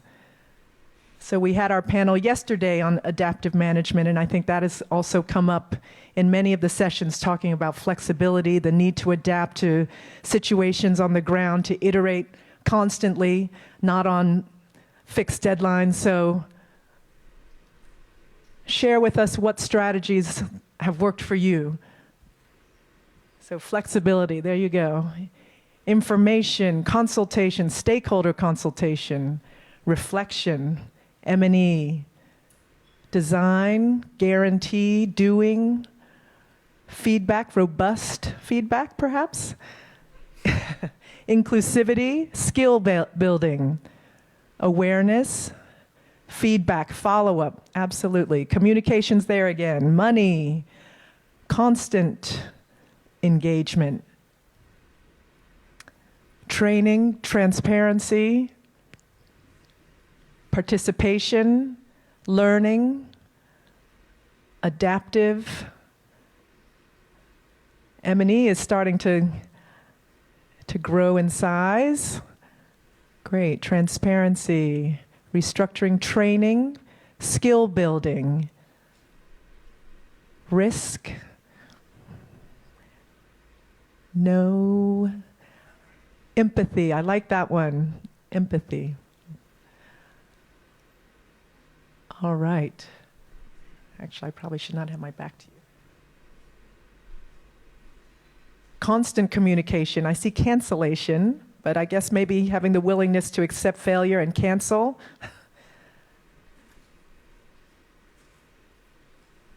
Reflection, feedback, coordination, restructuring, money, sensitivity, honesty. Yep, those are great adaptive management strategies. To be human, we can't forget about being human. Honesty, doing, risk, participation, follow-up. All right, I think we've got our top 5 look like M&E, learning, stakeholder consultation, adaptive engagement, and flexibility in design. Flexibility in design, flexibility in engagement, adapting. Fantastic, thank you. So if we can move on to our last question, which is actually more about the whole partnership between the CIF and GDI, which I hope everyone will agree was a great combination for this learning event. So moving forward, what do you think should be the CIF-GDI partnership focus in the coming years? Whether it's types of work or case studies, supporting projects, delivery labs. So we're trying to put the delivery lab approach in process right now and iterate with all of you in real time. So please give us your suggestions about what you think the best priorities would be for this powerful partnership. Looks like people like the delivery labs. Great. Capacity building, case studies, projects, research, supporting projects, exchange, for sure, yep. Data creating projects, South-South, capacity building, coordination, forums, exchange, critical friend. I'm not sure what that means, but it sounds nice. Will you be my friend in a critical time?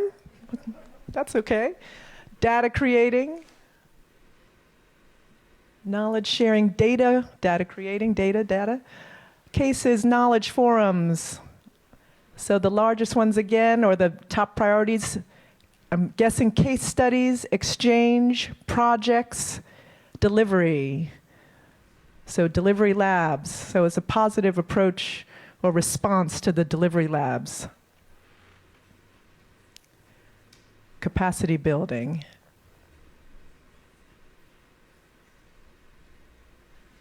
Great. Coordination. All right, great. So these are just little warm-ups so everyone gets I know we have some shy participants. I think we managed to warm you all up in the last feedback session. So if we can just take maybe 5 minutes. I know we're running a little tight on time, but I do want to open it up to the floor to anyone who would like to really use this moment and this safe space to really tackle the hard talk, the hard topics. What do you feel like is a challenge that maybe you haven't had the opportunity to really explore or to tackle, or do you have a story that you can share about a challenge that you've actually managed to overcome, or is there a delivery challenge that you want to put out on the table that hasn't been addressed over the past 2 days? Any takers?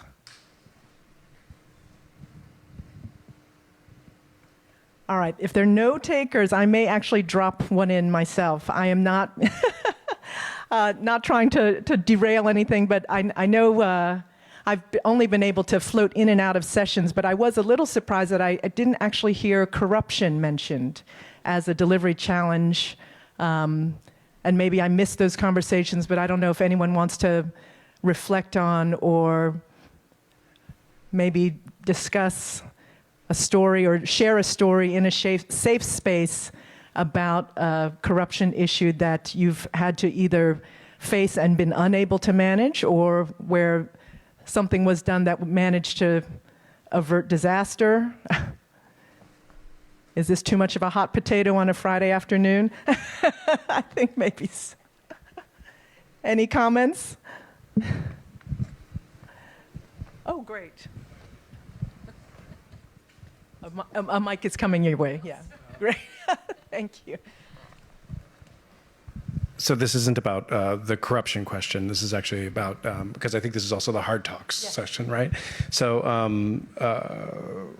how to phrase it. So ultimately, one of the things that I think that has obviously been recognized as capacity building is a really major issue, and figuring out ways that donor finance, public finance, particularly from the nations that have benefited from a lot of, so it's a climate justice issue in some ways, but it's also about, it's related to capacity building. So how do we start to reframe, and forgive me because I know there are a lot of sensitivities around language and I may not use the most sensitive language, but how do we essentially find ways that the developing society's capacity, right, both political, economic, developing nations, can find ways to help build the capacity and empower the capacity in those who are victims of climate change and don't have the capacity to do it themselves. So really looking at the opportunities for supporting that local empowerment. And I haven't really heard that conversation, that framing. A lot of it has been about the, what I've been hearing is the provision of funds and the provision of external supports and external knowledge and external technologies, and not a lot of conversation around how to build that capacity within the countries so that they are empowered to address it in their own way. That's a big open sort of field of conversation. Thank you for that. Any responses to that? I mean, I wasn't quite, but just on the panel, actually, I believe it was Penny did mention trying to tap the academic community and local NGOs for that kind of support, but it was not quite in the same way that you're talking. There are a lot of other ways. You can build that private sector in those. You can help bring the knowledge and do the knowledge transfer, and in some cases, technology transfer. There's so many ways to build that capacity beyond just that one component in a real fundamentally strong way. Yeah. And so, do you have a story yourself from your experience or your work that you've seen that you think would be good to share with this group for replication or? Not at this time. But there are. You know, I'm realizing that maybe this hard talk session, it was scheduled too late in our 2 days, but that's a good learning for us as well. So if there's not any other burning hard talk issues, oh, great. Thank you.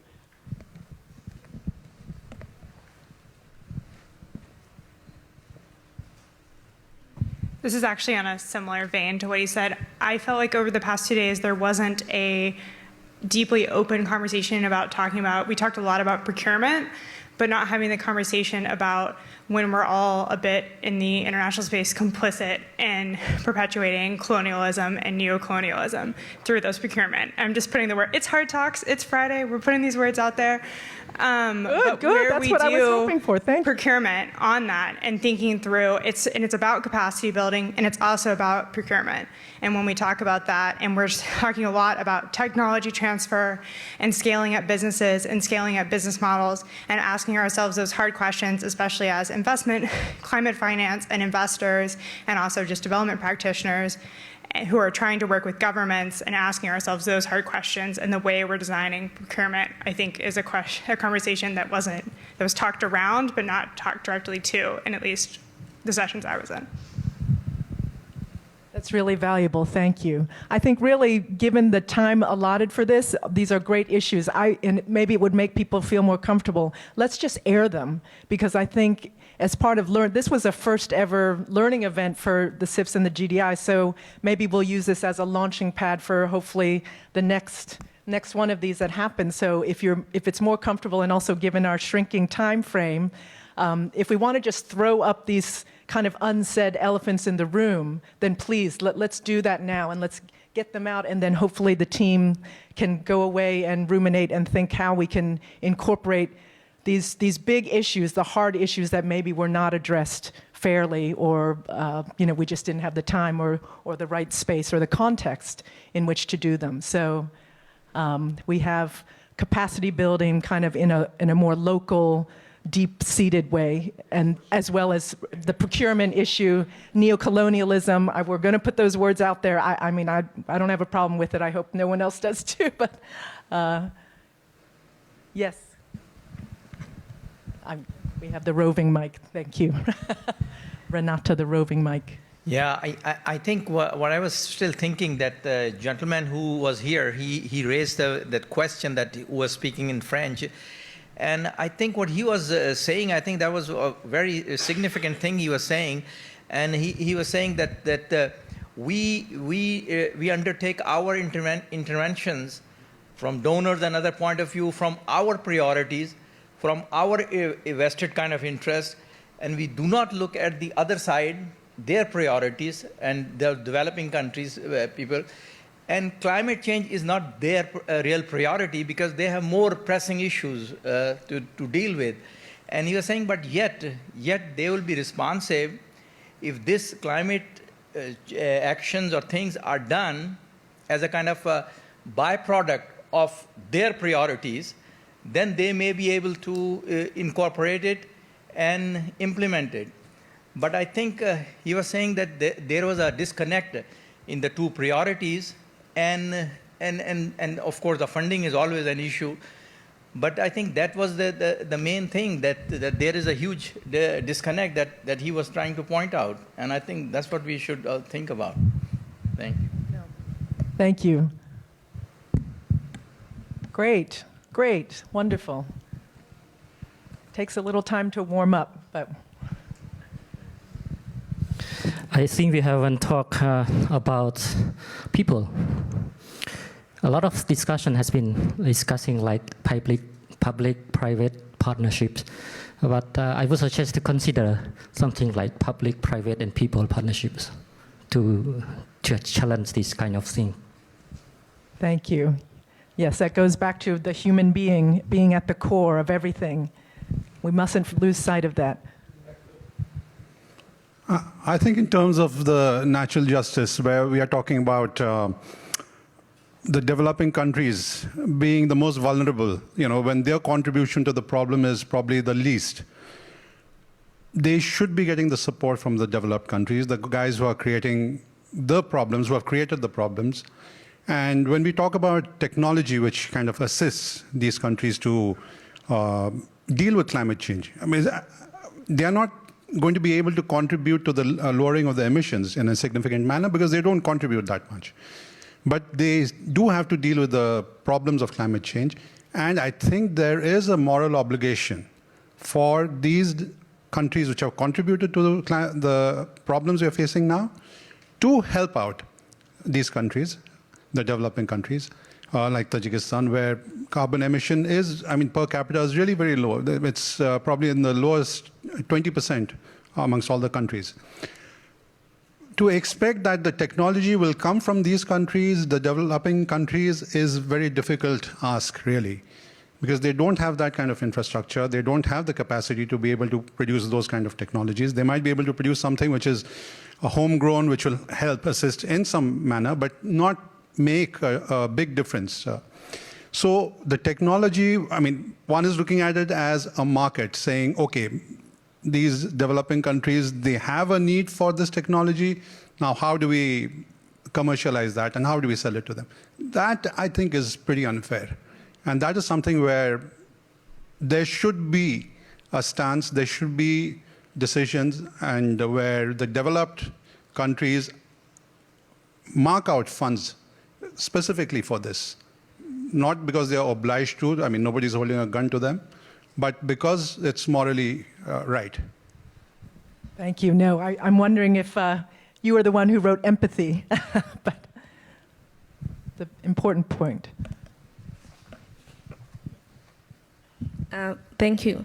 My point is on gender mainstreaming. I think despite a lot of progress that has been made in terms of gender mainstreaming, we have to face the reality that gender and gender roles are deeply ingrained in cultures, and trying to change that over a short period of time to achieve a specific objective is kind of a very big, it's kind of like a vision. It may not be possible to achieve. So I think sometimes we have to face the reality that even if we want to achieve this activity or this objective, when there are gender issues that have not been fully explored or fully understood, then we are likely to face challenges in terms of achieving our end game. So we need to be kind of conscious of that whenever we are doing something. Thank you. Thank you. Step by step, haba na haba, hujaza kibaba. It's a Swahili saying, step by step we'll reach the goal. So any last challenges that weren't discussed that we would like to air out? Thank you. So maybe just on gender. I think we have to be careful. In the Caribbean, I think men are being marginalized. And therefore, that's the flip side of the gender drive. You could look at in St. Lucia, The banks at one time were all women who were in charge of the banks. Most of the employed bank workers are women. So in the Caribbean, you're seeing that at the university levels, the women outnumber the men or the boys. And therefore, if it is that the gender agenda is pushed more, it will further push the men or the boys into a corner.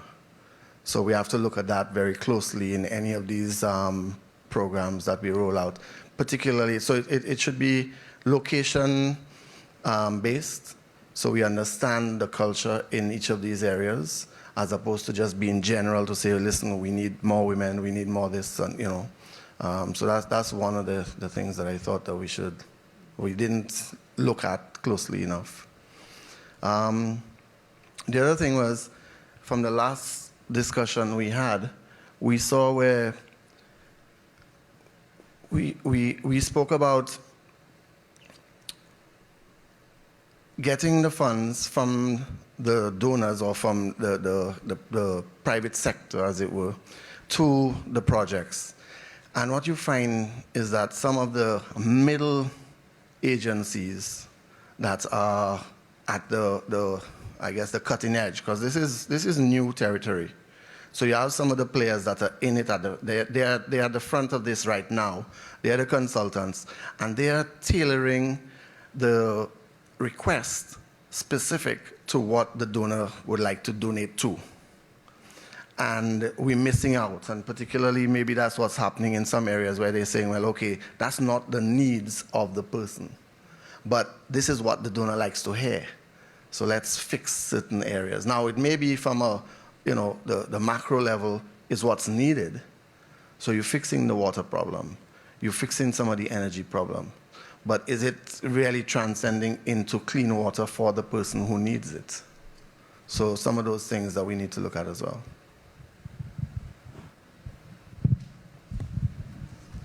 Yes, I mean, obviously all these issues are interconnected and still, in a way, come back down to the human, come back down to local culture, local communities, making sure that there's participation from every level. But please. Yeah, well, thank you. This is a kind of provocation on my part, that I seem to think that isn't this a losing battle that we are trying to fight, because the polluters, the countries or the entities who are responsible to create these or polluting our environment, they keep going on full speed. There is no stoppage on their part.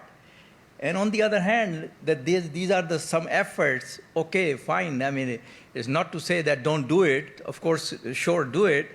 But at least try to also stop them also, That will also be a positive effort if you can stop them. A couple of months ago, I was reading that this country, plus I think European, they were dropping big bombs every 10 minutes, So I think they are, I'm saying the airplanes and the bombs and the things, they keep going, and they wipe out our efforts probably in a day. Our efforts of years are wiped out. So there should be some kind of initiative on that side too, that stop them also some way. Thank you. Thank you. On that cheerful note, any other last doom and gloom reality check? Please don't hold us accountable for what's happening on Pennsylvania Avenue. Anyway, I'm not going to go down there, sorry. We might be still live streaming. Okay. Well, thank you. I'm glad we actually did get into some of the hard issues, and hopefully the GDI and CIF teams will take that on board, and hopefully we can have other forums to really get drilled down into some of these hard issues. Oh, one final. Might I just offer that maybe if people weren't comfortable talking about things now, that maybe they can approach you and offer their suggestions? Sure, sure. You can approach me or if your CIF or GDI colleagues, but maybe as I'm the outsider, if it's more comfortable to approach me, I'm very happy to be the messenger of the hard talk. So thank you. Thank you for that. And so we're just going to segue right into the closing session. And we have actually both our representatives from the CIF and GDI. And so if we can just have some final thoughts and closing remarks from Anselm Schneider, the co-chair of the advisory board for the Global Delivery Initiative. I think it's... Okay, good. I go on a stand, so you're not afraid it's going to last long. Well, one of the things that I like most is that the very ones who are going to save the planet, it's you, are working on Fridays. And that's certainly good news. And then, I mean, learning should be fun too, right? And from a GDI perspective, it was a lot of fun. I mean, I learned that Jay is going to go home with 500 million from Jeff Bezos. Some people are wearing shoes, others not. And Manhattan is going to be relocated somewhere in the ocean. I never liked Manhattan anyway, so maybe the second one will be better. So there was a lot of fun for people from the outside, were strangers to the climate community. But one of the things that I'm taking away, and I think that's why, to me, that partnership between CIF and GDI makes a lot of sense, is that when you were talking in the Honduras session on cook stoves, someone was saying, like, we started with stoves, realized, no, it's not just stoves, it's stoves and fuel. And then we were thinking, it's not just stoves and fuel, it's also markets. And then the next one was, it's stove and fuel and markets and enabling environment, right? So to me, it seems like I learned that within your climate community, you are the system thinkers, right? There's probably no other challenge so interconnected, everything to everything. And that's really a pleasure for GDI folks to be amongst you, because we are like preaching for adaptive and system thinking, and here you are, you're doing that, right? Because it fits. So the second thing I want to share is, when we started off, I said, I'm very uncomfortable with in-between planners, remember? And I'm very happy that when we just did the polling thing, nobody was mentioning plan. Did you realize that? There was no big plan written there, like we have to make better plans. I agree that when you're going to relocate Manhattan, you need a tremendous plan, I guess. But I buy more the point that came, I think, from Jay, is like, we need data. Markets need data. What is going to happen to this specific house, so that you can act on the very concrete things. And then you need strategy, and then you need what? Adaptive mindset and agility, and not a 10 years plan. So I feel more confident than yesterday morning that my gut feeling about how good a plan can be is still there, it's still intact. So probably that means to me that you're already in that scenario, in that mindset of adaptive management in climate, fighting climate change. And that means that the tacit knowledge becomes even more important. Because what's the best tool we have in managing complexity? It's human beings. It's not plan, it's not books, it's people exchanging, co-creating, sensing changes, and so on. So I think that it's like, to me, it looks, after 2 days, like it's a perfect fit, CIF and GDI. And to close on something more concrete and not so philosophical, the delivery labs. In the delivery labs, I saw one thing we know already from a number of delivery labs. It's not easy for people to leave their default mode. Our default mode, we're so trained to present our projects and to talk about successes, right? We are the heroes, we know how to make it happen. And then it took a lot of effort in the preparation, so that the owners of the delivery challenge, they talked about the delivery challenges. And they didn't present their programs in the sense of this is what we're doing, this is the inputs, this is the results, this is success, and so on. And then, when you did that, it's like climbing a mountain, then you have a lot of energy, and there was flow in that teams. And to me, it was amazing, I mean, how between Jamaica and Zambia and Cambodia, I mean, there was really a free flow of ideas. And one success factor of that is that you decrease your ego. I think from a GDI perspective, we always talk about success factors. I think we should talk also about failure factors. Biggest failure factor to me in development is ego of institutions and of people. And in those delivery labs, you could see how nicely it can work when you don't think ego. You have that protected space, we are peers, we know that it's tough business out there, we don't have the solution, can you help me out, what do you think? And then you start asking questions with interest. So delivery labs to me worked very nicely. If you're interested in getting more delivery labs, get in touch with GDI. We would be more than happy to continue working on delivery labs with you. Thank you so much, it was a pleasure.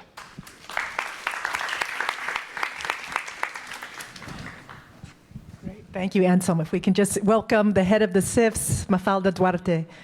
All right, Friday afternoon, not easy. How are the energy levels? Good? I know you probably did the poll on the smiley faces. I hope that it was better than in the beginning. Was there the poll of the... Well, at least there was a sense of energy here. So yesterday, you know, when I did my opening remarks, I invited you over these 2 days to, as the theme of the event, accept the challenge, be very open to learn about what works and what doesn't work, and also to being open to being surprised. So I asked my team to tell me what were some of the highlights that the participants were sharing during yesterday and today. Actually, it's very interesting because now that I heard these comments here, maybe, you know, this is the thing, people have different impressions about the same thing. So some of the things that I was told was, for example, in the delivery lab on the Perus project, one of the key messages was that projects targeting sustainable forest management, in particular those that focus on land tenure, are most effective when there is a stakeholder engagement plan. So that one needs to think about a stakeholder engagement plan, even though Anselm was just saying plans and his skepticism about it, but at least, you know, a commitment to engage stakeholders very effectively and actively in the process. Another one is the need to, another key lesson, to complement other programs in the area and how communities can support each other. Or to identify the right people that can actually build capacities and bring the experts to provide the right type of support to the communities. Or in Ghana, another highlight, which I was also familiar with because, as I said, I visited the program last year, that partnering with local NGOs and CBOs that had the experience and work long-term in the project areas helped actually overcome mistrust that local communities had of government-led activities. So along, you know, what were poor relationships between the local communities and the Forest Commission in Ghana. And therefore, this message again that we cannot achieve sustainable forest management if we don't have the active participation and buy-in from the local communities. Another one that I was told that champions are not only in national and local governments. Champions are at the community level. And we need to look for those and empower those. because, these champions at community level can really drive transformational change. And that there are, there's a big debate, and there was also a panel this afternoon on private sector engagement in adaptation. It's been a theme that is being debated for quite a while. It's a challenge area, but there are some interesting and early successes emerging that one can learn from and scale up. Now on gender, and I'm glad the colleague there raised this point. Gertrude, who is not, I think she's not here, but she has put it very well. And I think it's something that we should take with us. And here, when we talk about gender, to the point of the colleague from the Caribbean, we talk about both women and men. And she said it's not enough to reform on gender, but we have to transform. Gender cannot be an add-on, but must be considered from the start in relation to advancing gender equality outcomes. And the fact is that, we have institutions, we have formal processes, we have informal ones, and we have something called norms. And these norms are actually hampering these gender equality outcomes. We have to work towards reforming these norms. Anselm spoke about cook stoves, the Honduras cook stove case study. And here what I was told was that there was a very interesting discussion, not just in terms of buy-in from the local communities, but, why this issue that cook stoves have been there for such a long time, and for around 50 years, and they still remain quite difficult and with limited uptake. Because we have to think about behaviors and behavior change, which we have probably not been regarding sufficiently in our development work. And I'm glad that, now we start to see quite a lot more work on that. Even on Wednesday afternoon, we had a session where we had colleagues here from the behavior group in the World Bank presenting some work they did on precisely how these norms drive certain behaviors and how do we affect those behaviors in a different way. So, to me, when I was given all of these examples of the highlights of your different sessions, I left. I was feeling very reassured because it really takes us back to that message of the rapper. If you remember yesterday, the Ghanaian rapper, where he said, and he told us. That this climate change is an issue for us all. This is not just, we are not going to tackle climate change if we think about political decisions in meeting rooms. These are important, and certainly we are still failing short on the political leadership that we need, but we absolutely need the engagement of the people, of the communities, and we need to empower them and really make them own the challenge and the solutions. This is so critical. The other key thing that I think came up as well, starting with the first session yesterday morning, which I had the pleasure to listen to, was this issue which Anselm also mentioned right now of adaptability and adaptive capacity.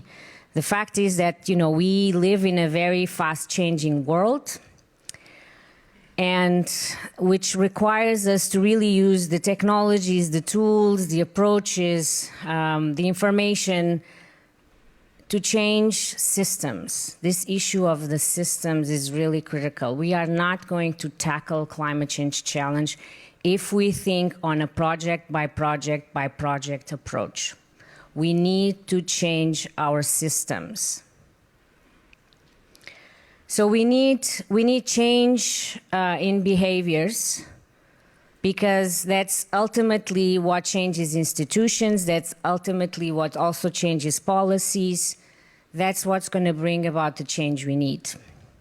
So I just wanted to also bring to your attention, because I'm saying this, and because we were realizing this as well in the work we were doing, we engaged in this very interesting process of thinking about the future of climate action.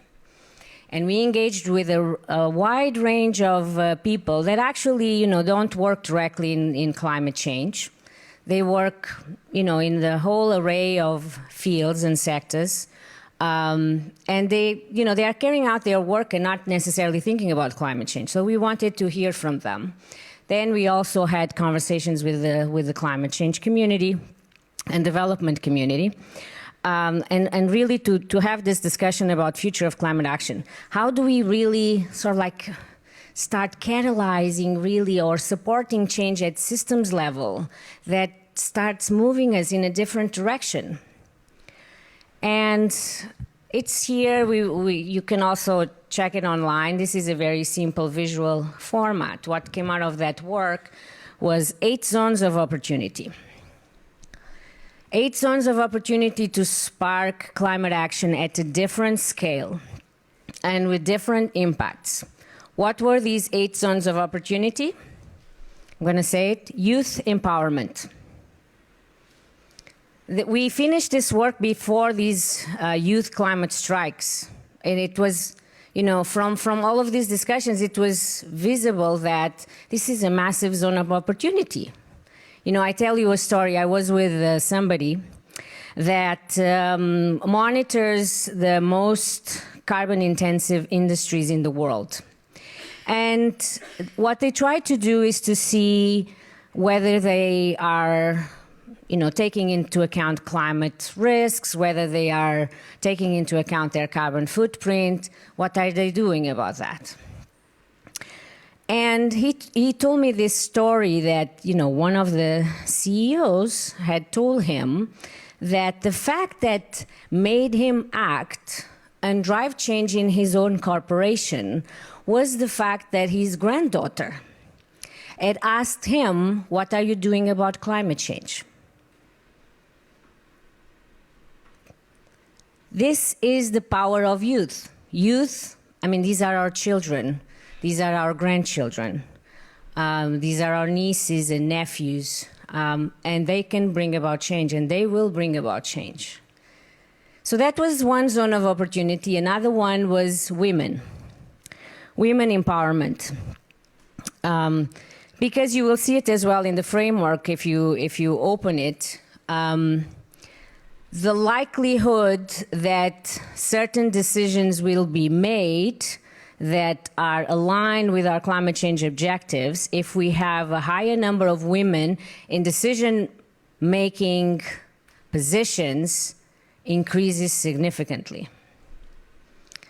And I know many of you here, I know you are big advocates. I know what you're doing in your countries.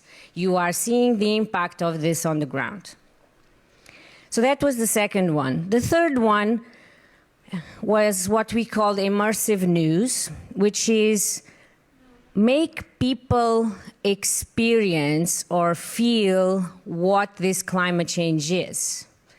Because, the way this is often conveyed, these are distant facts to people. You have to translate these distant facts and science to people's lives, to their own reality. And we must do this, and we must do this much more systematically if we want to bring about change. The other one was media for good, what we call media for good, which means use the media, use the tools and the mechanisms that are proven to be so powerful for good, for what we want on climate. The fifth one was what we called watchful eyes, which is to understand that if we put in place mechanisms that drive citizens requesting accountability from their institutions, also from private sector corporations, has proven to be quite impactful in other areas, so we have to bring it to the climate change area as well.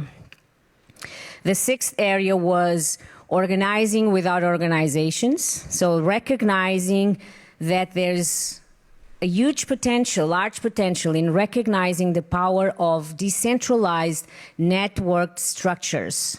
Now we start to see a lot more peer-to-peer selling of energy, for example, at community level. So it's not anymore just waiting for the central utility to come down and bring the electricity to us. So we will see a lot more of these, and I think these need to be supported. Seventh one is algorithmic action. You know the power of technology and computing power. And don't think of this also as something very distant. No, there are already, applications that are common use, even and very much so in developing countries. And then the eighth is what we have been doing for quite some time, which is to do what we can to have people realize that climate is a growth or a development opportunity. So the overarching message here in our work, so I was linking these messages that my team told me with this work we did for slightly more than 1 year, which we released last fall. And again, the same theme. The theme of empowerment, the theme of using the tools and the technology we actually have right now to drive behaviors, and to drive them to an extent that they result in what I was saying, large-scale systems change, that we don't go back to the way we have done things before. We do things differently. We do things taking into account the climate risks and the climate opportunities.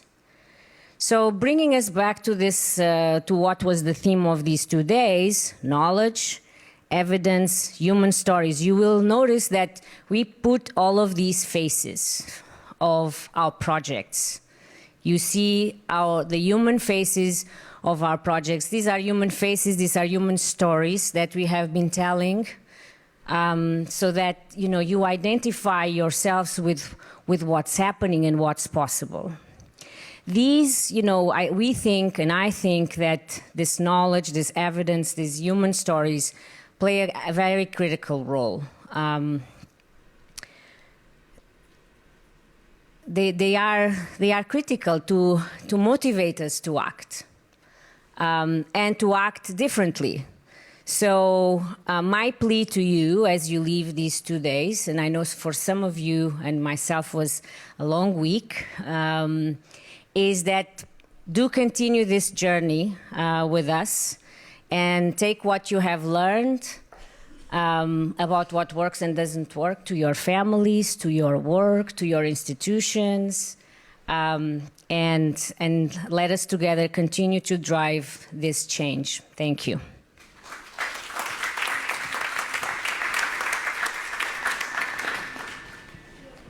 Thank you so much, Mafalda. And apologies, I'm told it's Duarte and not Duarte. So it's the end of a long day and end of a long and busy 2 days. So thank you all for your engagement. And I hope you're going to leave feeling a bit refreshed and remotivated and rededicated to this very important work that you're all doing for achieving transformational change on the ground.